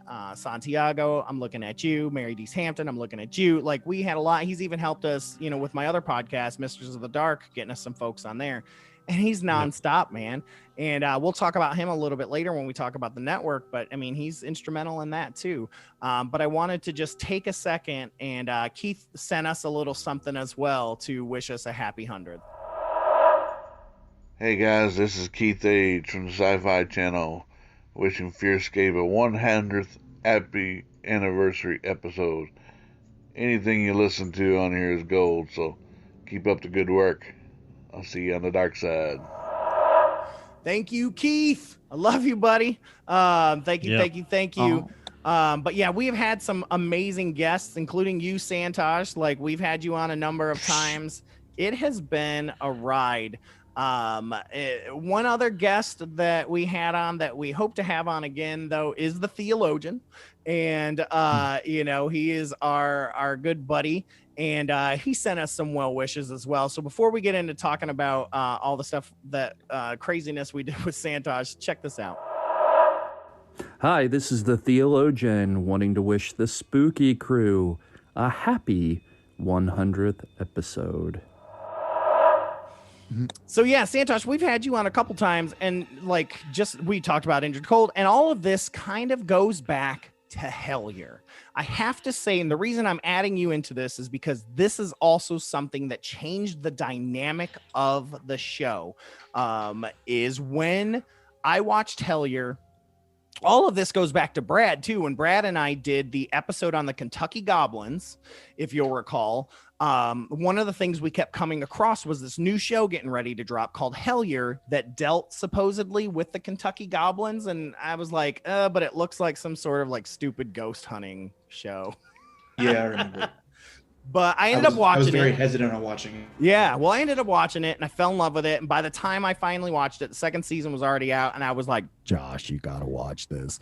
And Josh watched it and was like, oh my God. And I was like, Santosh, you got to watch this. Brad, you got to watch this. Lance, you got to watch this. Trisha, you got to watch. I mean, everybody.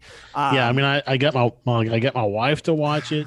Now, granted, she was like, I don't know. I mean, it seems a little hokey, but yeah, most of the people did. But I know that Santosh, you latched onto it the same way we did, and it created a Facebook chat that has been ongoing now for quite some time between the three of us here. And we had you on first, I believe, on the Injured Cold episode. Is that right? Was that your first episode? No, it was the High Strangeness episode. Oh, God, that was during Brad's time. Yes, I forgot about that. Oh, yeah, I'm Emby.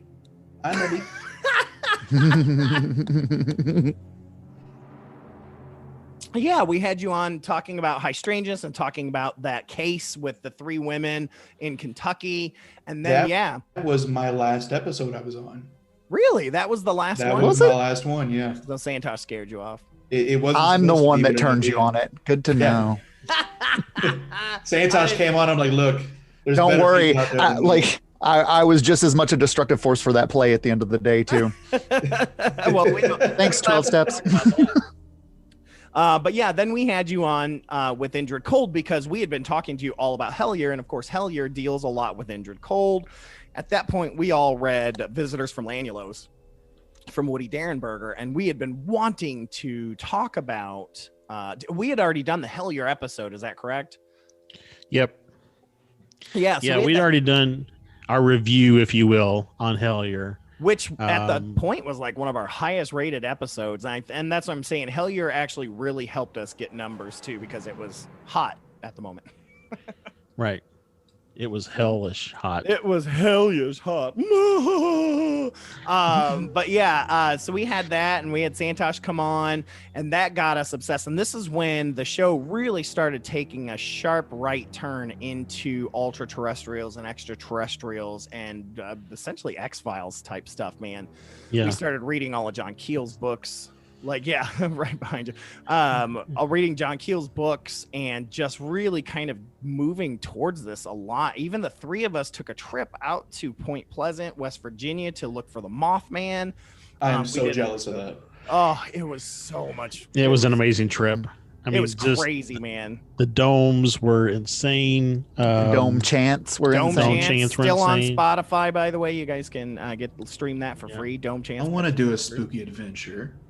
We will, because we're talking about trying to make this an annual trip for sure, because there's a lot we still want to explore.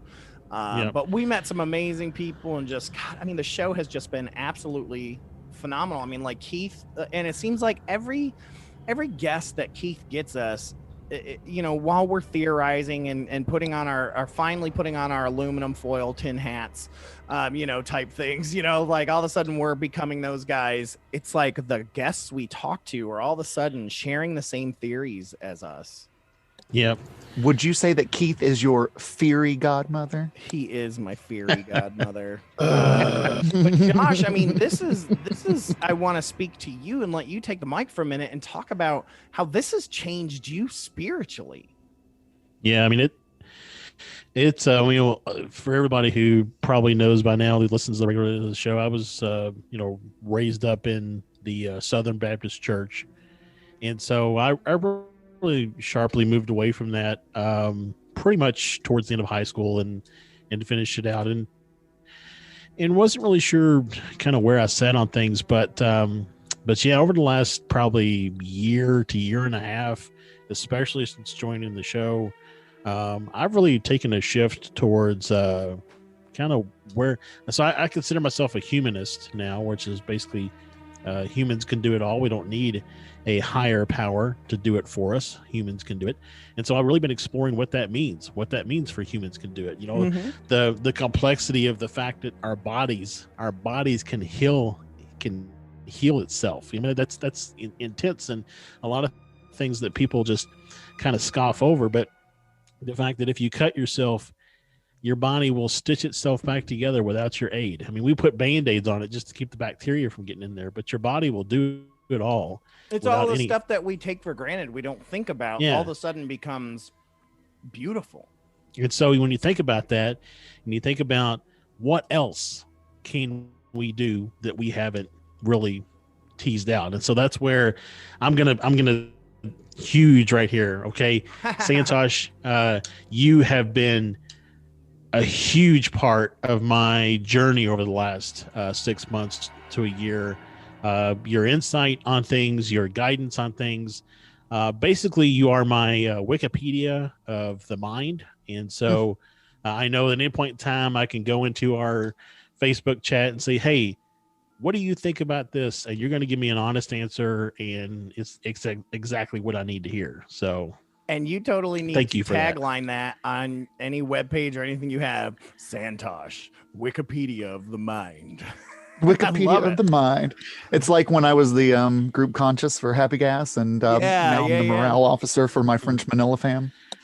But I mean, if I can figure it out and work out the time, I totally want to take one of your courses, the Psychic Sleep Hour. And those sessions, yeah. Well, that's ongoing on Sundays, and hopefully other stuff will be in the works about that. But yeah, I mean, it's I've got to figure out a way to get my kids to leave me alone while you're doing that, because obviously you're supposed to be. Well, it's fun for me because, Santosh and I, we've been friends, almost as long as you and I have been friends, Josh. And Santosh and I have been on a parallel path for a long time spiritually. And it's fun to see your path all of a sudden to the right of us all of a sudden too, trying to catch up. And you're hitting a lot of the things that years and years and years ago we experienced for the first time. And it's like, it's nice to see nostalgic fondness. Yes. Right? It's so great to see somebody experience it for the first time. I'm like, oh, I remember the first time a ghost punched me in the face. Right. I remember when I was so worried that I couldn't stop lucid dreaming and astral traveling, and I'd never get another good night's sleep again. And you just came up with that one. I was like, oh God, I remember that. I remember my first night of Night Hag held me down and just kept smacking me and choked me and scratched me across the face. Oh. And tied me up, and that's why I learned knots now. It's like, Brad, all your crazy night hags. Jeez, man. I was scared to sleep for about 2 months. Mm-hmm. It was getting pretty intense for a while, man. Yeah. Go back, The aliens. Which, by Mine the way, were awful as a child. Like the night hag. Like, I don't do night hags anymore as a phenomena. I've worked on that in myself, but God, I remember that was some of my most terrifying memories as a child. I highly recommend everyone to go to SoundCloud and type in FearScape Paranormal Vault to go back and listen to all of our old episodes and listen to all of Brad's creepy catch up, because it's nightmarish. Yeah. Well, I have only had one night hag, so I'm not an authority by any means. So then I'm not doing my job. I need to send more. Right. But one of the things that I said to Stefan a few months ago was to not assume that the night hags are there to do harm. And so, Stefan, you actually tried that, right? You had a night hag where you like consciously asked, interacted with them. Yeah, and then it touched my cat and weirded me out. Yeah. Wait, is this code? No. Is that a my euphemism? cat all of a sudden got black eyes, like a black-eyed children, and was just like, and I was like, But then I in the one night hag that I had the conscious thought to ask and interact with them. And so, I'll say this to you, Brad, if you have them again, maybe try not to get all freaked out initially. So, funny story. Okay. I listened to your all's episode where you threw out that theory that maybe you can actually communicate with them. And that's when they sparked back up again for me. And I tried that, but I think I tried with the wrong one, because things went awful. It was the one I told you about, Stefan, where that figure was above my wife and she woke up sensing it. Right, your wife experienced it for the first time. Yeah, and it was because I went into the experience and I was trying to like move and communicate with it, and then it noticed me noticing it and was like, you know what? I'm gonna go over to her. I was like, nope, get away from her, go away. That's my baby. I don't know, but yeah, you've Josh, always I will had Shadowbox one. You've always had very, very different types of night hags where I've had pretty similar. Mine tend to be short with long arms, and though I have had the tall ones and stuff like that, but you've had them in robes, and all kinds of the weird aliens, stuff, the wolves. Yeah. The wolves were the coolest. The wolves big one, white that wolves. was a cool story. Yeah. Very, very interesting stuff. Maybe it's because I'm gay and I'm used to having hags around that I'm not suffering as much as you all are. Night hag, night. Girl, when do you think we go dancing?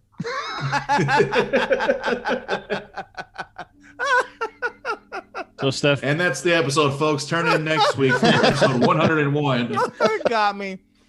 What's that? So, Stefan, your description of your night hags, I finally realized what I think about when you describe them, and that's the Xenomorphs from Young Justice, yes. TV show. For sure, because I tell you what I think of, and I wonder if this is where some of it comes from, is they remind me of like Vanta Black versions of the Morlocks from the Time Machine movie from the 50s and 60s or whenever it came out. Because that's one of my favorite movies of all time. But it's like that. It's like this long black hair, but I can't see anything but red eyes and teeth, and then these long monkey arms. Like, it's creepy. But they're not the only ones. I've had the ones just standing in their big tall ones, and the ones floating over your face. Ugh. Would you say that, because Stefan, you know the old story of mine, the one that was smoking a cigarette and staring at me? And since it was, I would call it a Vanta Black kind of thing. I was like, I wonder if that falls under the category of night hags. I would say yes, because once again, I highly recommend people watch this documentary called The Nightmare. I think it's on Tubi and stuff now. But yeah, they talk about that there are different sizes, different shapes, different things, but they are all similar a lot of times in that sense that they're like Vanta Black, but you can see their like red eyes and just different things. In England, I had 2 will-o'-the-wisps attack me, but I think it was just night hags as that, because they were little glowing balls of light that would go through my body. So two previous theories, one on this show and one from a long time ago, that I'm going to mix together as a proposal here. New and improved. Yep.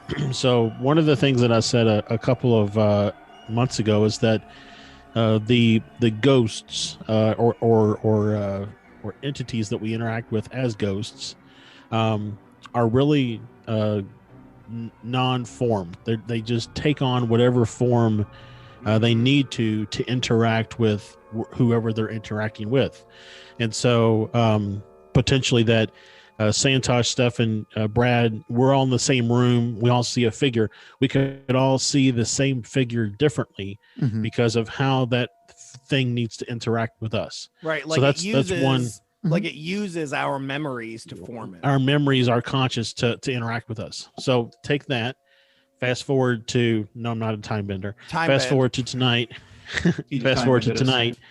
When I talked about my meditation, where I said that the Laniologians are globulous beings that don't really have any physical form, and they are black, Vanta Black beings. Could they be night hags?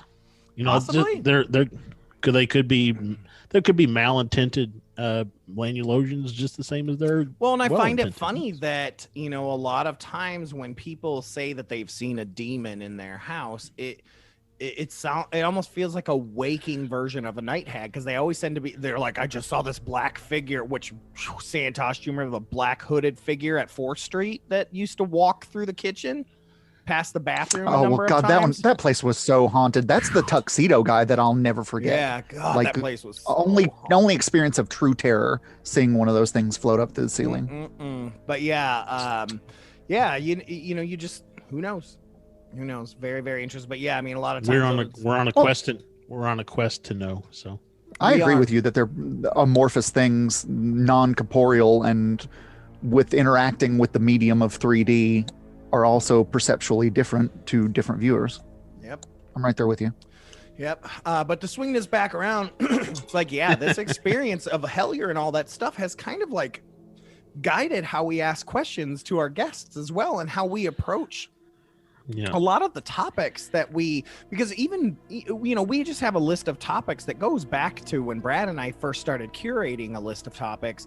We'll just randomly still pick a topic and then find connections, these, to use a Hellier word, a synchronicity on the things that we're already into. I mean, you know, and we got to, one of the coolest things we got to do, and we did not do this through Keith, we did this one ourselves, but was to get Alan Greenfield on the show for a 2-part episode, who, you know, wrote Secret Cipher of the Euphonauts and is a big part of the whole Terry Wrist myth and Hellier and things like that. And talking to Alan changed everything for me in terms of how I perceive everything paranormal, for sure. Well, talking to Andrea was the precursor. Andrea started that. Yeah, she was the prequel series, because she didn't even want to talk about the Perrin family haunting. She was like, yeah, this happened. Read my book. Let me tell you about aliens. Yeah. She was so great, man. But yeah, you're right. Her theories were things that we had already thought about. Yeah. I mean, that's the one thing I'll say, and I feel like I say it all the time, and listeners are probably tired of hearing it, but every guest that we have on, we click with. Mm-hmm. And we are immediately friends. We find each other on whatever the social media is, where we become friends with each other. We feel comfortable talking to and connecting with each other. So I think that's a tell, right, that we are on the right track.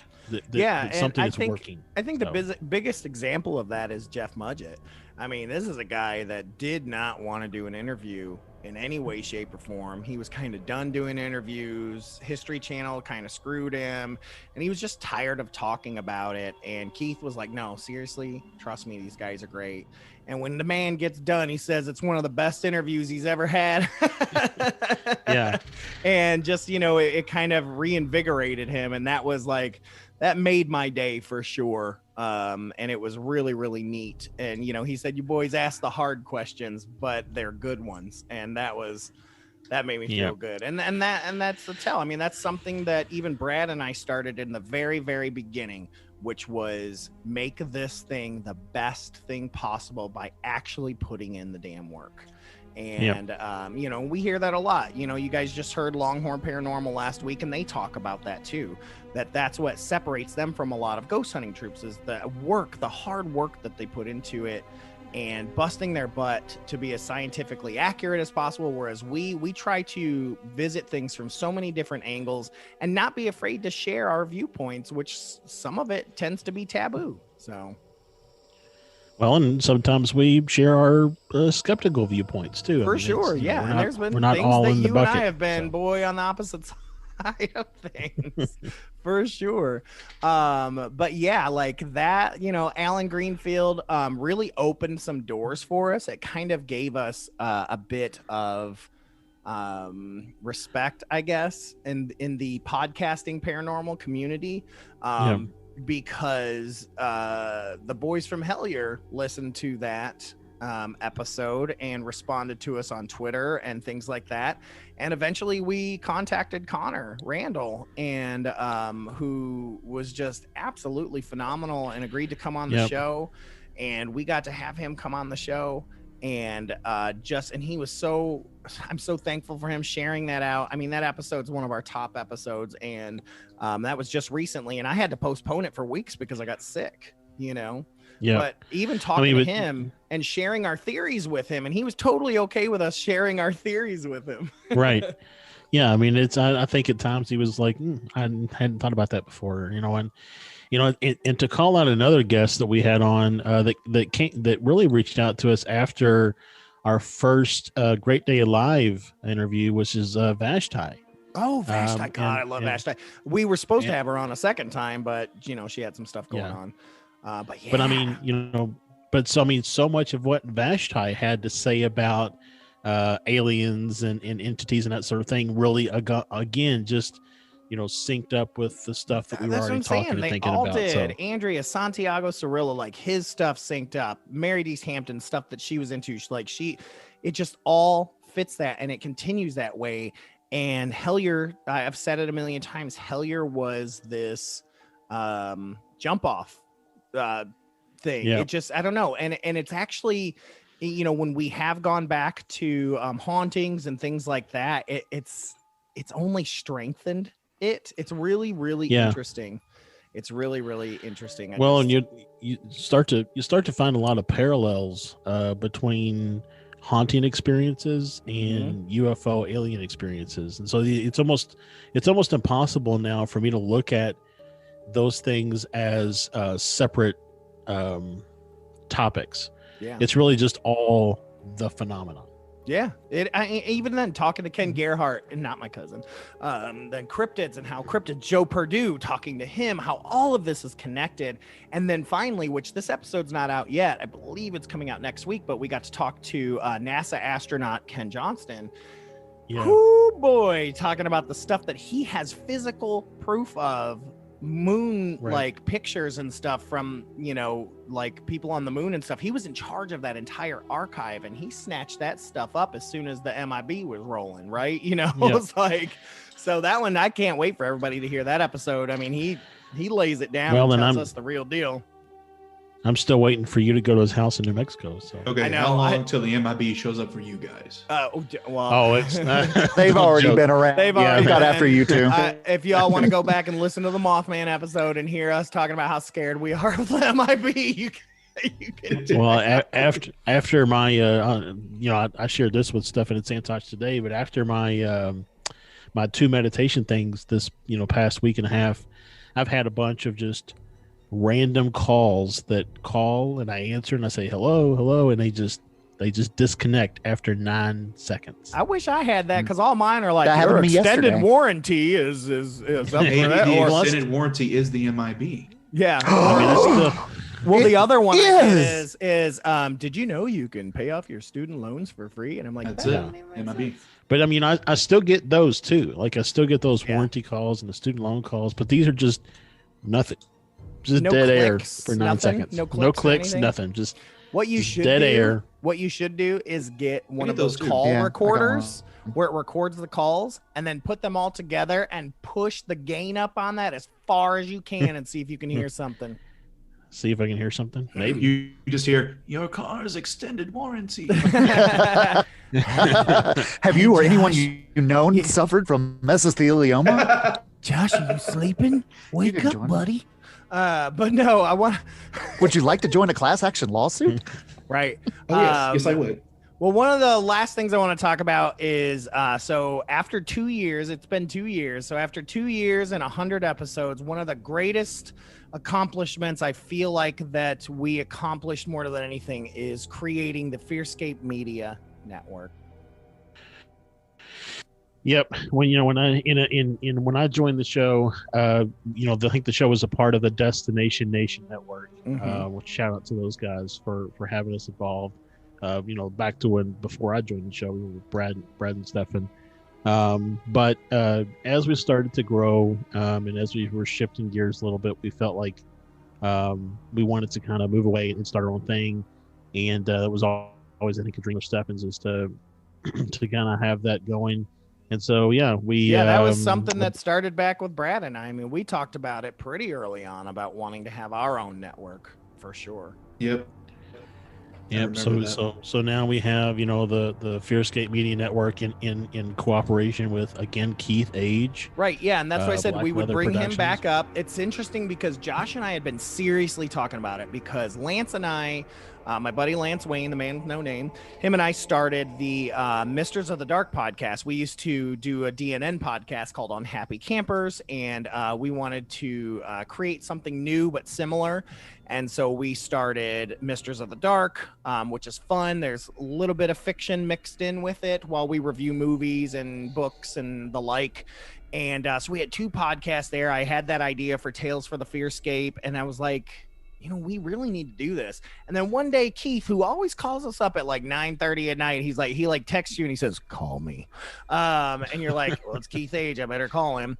And, and he's just shooting ideas. Well, this was one of them, that he wanted to take his production company, which was Black Leather Productions, and wanted to kind of merge that with this idea for, we already have our company, FearScape Media, and kind of create what started out as just kind of a Facebook group, kind of like an area where we could all share things and share all the podcasts that we had at the moment. And then it kind of legit turned into a full-fledged network. We ended up getting a podcast from Ray Robinson called Unsensitive. Lance Wayne now has a new podcast with a friend of ours, Sam Toohey, called The Antagonist, an all-villain podcast. You ended up hooking up with a dude internationally who we have now, correct? Yep, based in the UK, Mark L. Watson. His show is Peer Beyond the Veil. It's a spectacular show. It's a good format. He interviews authors and folks that have been on TV and all that kind of stuff, and talk about all things kind of paranormal and spooky. So it's a good show, and we've really gotten a lot of interest from other people as well. So yeah, we've got a number that are coming out, and I actually got my first. The Tales from the FearScape did indeed come out. That, it's a monthly podcast, and got to, get that out there. We've got some new ones coming out. We've had some people reaching out to us already, wanting to kind of restart some older podcasts and the like, as well as we kind of, we were able to merge our YouTube shows, which we haven't talked about at all. We do a show called FearScape Unhinged, as well as Paranormal Tech, where we, just kind of on FearScape Unhinged, we just kind of let loose and kind of talk about stuff like the deep space. We're unhinged. Yeah, we're unhinged, talking about conspiracy stuff. We talked about ancient civilizations and the like, which is fun. And then reviewing a lot of this. Keith's usually like, hey, I got this new camera that's come out. You want to try it out for me? And you're like, hell yeah. And so you end up reviewing these new pieces of paranormal tech that he let you borrow. And so that's kind of fun. Yeah. So, I mean, it's been, for me, it's been an amazing year for me, to be a part of this. And I'm really looking forward to what, this is going to sound cheesy, but what the future holds. This is the man with no name, Lance Wayne, co-mister of the Dark, just wanting to congratulate the Spooky Crew on 100 episodes. And while you're here, why not check out the Misters of the Dark podcast, right, Stefan? Hey, this is Ray Robinson, host of the Unsensitive podcast. Just wanted to wish a happy 100th episode anniversary for FearScape. We're part of the FearScape team ourselves, and you guys are the flag head of the whole system here. So you guys do a wonderful job. Enjoy listening and keep up the great work for another 100. Right. Yeah. Like I said, super proud of what this turned into. You guys did amazing. Yeah. And thank you. Kudos, you guys. And I'm anxious to see, we've got Santosh's podcast that's coming, I swear to God.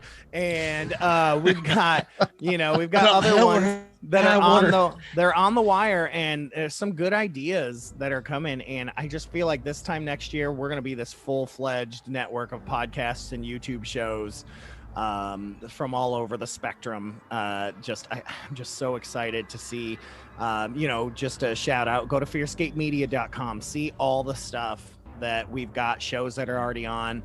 Hit that Facebook page, facebook.com/FearScape Media. That's also the Instagram and Twitter and all that stuff. Or join the group, the FearScape Media Network fan group. Like there's so much cool stuff on there all the time, and our fans are sharing stuff too, and it's a lot of fun. We've had some people asking some legit questions on there, man. Like I don't remember who it was, but somebody got on there, was like, what was your craziest experience? And it just was like just a floodgate of people sharing these ghost stories and just crazy stuff, man. Like I love the community that we are building. Yeah. As I say, this is the next big shout out, I think, is to you as the listeners. because if you weren't listening, we wouldn't be where we are. So right. To everyone who listens, to everyone who shares, to everyone who is going to give me the greatest birthday present in the world next year with a bunch of reviews and YouTube subscribers. But no, really, I mean, you all are the reason that enable this to continue to happen. I mean, I look at the podcast as like my audio journal for the things that I'm thinking about. But you all graciously listen to what we have to say, and not only listen, but you respond. You reach out to us in email and on Facebook and Instagram and so on and so forth, and you share your thoughts. And, you know, it just like Stefan said, we are a community of freaks in a good way, and we really enjoy sharing each other's stories and viewpoints and supporting everybody. And so again, huge thank you to everyone who's been listening from the beginning, to the person who this is their first episode. Right. And, you know, I want to give a shout out to Brad, you know, for coining the phrase of our fans, the blanket huggers. Y'all my blanket huggers. Yeah. I mean, Brad's the one that came up with that, you know, hold your blankets extra tight and, you know, naming them blanket huggers. And they love that. They love being called blanket huggers. We even got a t-shirt out there with, you know, blanket hugger on there. And Brad's hatred of your creepy catch-up music has spurred you on to keep making that. Yeah. See, I'm just an igniter. I ignite great ideas to continue. Boom. Bye, y'all. Bye, Felicia. He's your muse. Brad is your muse. Love. I want to reiterate what Josh was saying is thank you so much to our fans, our blanket huggers. And, you know, you guys are out there sharing this and talking to people and buying t-shirts and helping us, you know, and sending us PayPal and all kinds of stuff to help us go and move and continue to move forward and be bigger and better, which is also now helping out the entire network. It helps us, you know, get ads for the antagonists and unsensitive and peer beyond the veil and all of that. It helps us show people all of that because of your wonderful support. So thank you guys so much. It has been, for me, one hell of a ride for 2 years, 100 episodes. Just love it, man. This is almost starting to sound like a telethon, though, so I think we ought to start wrapping things we up. We are, because what I want to do... Every donation helps. Yeah, I want to quickly move to our listener story, so we can knock that puppy out of the park. This one comes... Cruelty to animals. Come on now. So cruel. Your ghost cat is very disappointing. Disappointed ghost cat. New band name. Another new band name. This never gets old. It never, ever gets old. So this listener story actually comes from a woman named Charlene. She's from my home state of Ohio. She sent this in a couple months back, and we didn't get a chance to get around to it till now because of COVID-19 and just everything else that we had going on. But I've asked my wife to perform this. She's not normally an actress or anything like that, but, you know, I asked her to do this. So she's going to be portraying Charlene in this story. Hello, my name is Charlene, and I'm from Ohio. Back in February 2014, I saw a black, tall, male-like shape in my bedroom after we had gone to my brother-in-law's funeral in West Virginia. Since then, I've slept in our guest room or in the living room because I'm too nervous or scared to sleep in my bedroom. I still feel uneasy in there, and nowhere else in my home do I feel that way. Before this event, nothing like this has ever happened to me. My brother-in-law was a cool guy and prankster, so I think maybe he is messing with me from the afterlife. I don't know. I've also wondered if something other than my brother-in-law followed me home to the Columbus area from the cemetery in West Virginia. Not sure if I'll ever know. Thank you for listening. So we've had a few listener stories where they've talked about visiting a cemetery or a graveyard and something following them home. You just said exactly what I was thinking, Brad. What did you say? Attachment. Yeah, attaching itself to her. And I've talked to her a little bit more, and yeah, it's like this is ongoing, especially, you know, when she goes into that bedroom, you know, and that's where it attached and I guess decided to hang out, you know. Or Or has it been there the entire time, and the death of her brother has somehow opened her mind to see it? Oh, I didn't even think about that. Yeah. Like, I wonder how close she was to her brother-in-law. So, and then, if he's, in the afterlife is pranking her, I mean, Yeah, I would don't do know. that. I'd be a prankster ghost for sure. And we do know a lot of ghosts tend to be tricksters, especially if they are intelligent. So. I mean, I'm going to say it again. I know Brad had a bad experience, but because something is scary looking doesn't mean it means you harm.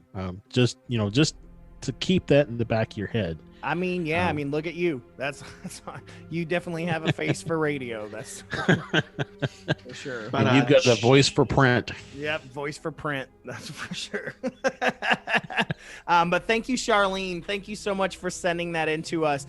As always, you guys can send in those stories to us to FearScapePodcast@gmail.com. Go ahead and send those to us, or you can find us on our Facebook page, our Instagram, our Twitter @FearScapePod, or even the media stuff. You can go to our website, FearScapePodcast.com. On there is a link that says submit a sighting. You can send it in there. We love your stories. We want to read those stories. We're collecting them. We believe and we want to believe you. So thank you so much for the 2 years of listener stories out there that you guys have been sending into us. Thank you. And thank you so much to Santosh and Brad. Thank you both so much for joining us for this 100th episode. Brad, it's so good to have you back, my friend. Beginning and end, Alpha Omega. Yay. Wait, what do you mean end? Is this it for me? Am I dead after this? Yep. Don't. Just 7 days. 7 days. What I meant was 1 to 100, whatever. But make sure to get out there and watch We What and all that stuff. I'm going to give you guys 2 seconds here to plug any stuff that you got that you want people to check out. So Santosh, what do you got going on? SantosDavid.com, SantosDavid.com will take you to my hub where I'm sort of explaining what I'm doing as an artist right now and the different projects that are attached to that. Awesome. And Brad, what do you got going on? Right now I have my YouTube channel project, youtube.com/WeWhat. Yeah, got that. Yeah, check out We What and see this man who's a Kentucky native, never had a damn Ale-8 in his whole life, him or his wife, experiencing an Ale-8 for the first time. Blew my mind. Ginger should be drinking ginger ale. I don't even get it. Ale-8's disgusting. You shut your dirty mouth. What, do you like Werner's better? Because it is better. No, I don't like either one of them. Oh, you just don't like ginger ale, do you? I don't like ginger ale. No. Okay, I was about to say, because if you were about to say you're a Canada Dry guy, I was gonna make Santosh the new co-host today. I do like cream. I like cream soda. Does that That's count? different. It's very, very different. It's not ginger. Okay. Ale. It's not ginger at all, man. It's cream. I like milk. Does that count? Like, I'm made of milk. I mean, ginger. made of it. Ginger is a root, and I like root beer. Does that count? No, that's root beer Sure. is more like licorice root. So, but yeah, Sarsaparilla. Sarsaparilla. Okay, I'll take that. I'll take that. Sasquatchparilla. But no, check out We What. You guys will enjoy that. Get to Santosh David. What was it again? SantosDavid333.com. Awesome. Did I mess it up? I'm sure I did. SantosDavid.com. Actually, SantosDavid.com. Go after to, this is over, I'll tell you why that's extra funny. okay, go to StefanMessesItUp.com and it'll take you there. I'm gonna go buy that domain right now. Oh my Do you know the God. title of my autobiography? But thank you guys so much again for tuning in. This has been our 100th episode, and stick around next week. Hopefully we'll have Ken Johnston's episode rolling, and check out our Facebook, check out all that stuff. And this has been Stefan. I will catch you on the flip side. This has been Josh. The truth is out there. This has been Santosh, and I still don't have a goodbye call. Can I do the thing? Can I? That's do why I'm leaving it for you, man. Yeah, you're last. yes. That's why I jumped in. Yes. You You're got to tell them to hug OG, it. man. You're OG. And this has been Brad, and as always, hold those blankets extra tight. Good night, everybody. Good night. Good night. I'm so glad you were able to join us for that horrifying discussion. I hope they didn't frighten you too much. Tune in next week for even more research into the nightmarish and haunting creeps and spooks that we tell ourselves don't exist, but we know they do. Make sure you have your blankets, that you hold them extra tight. Next time on FearScape.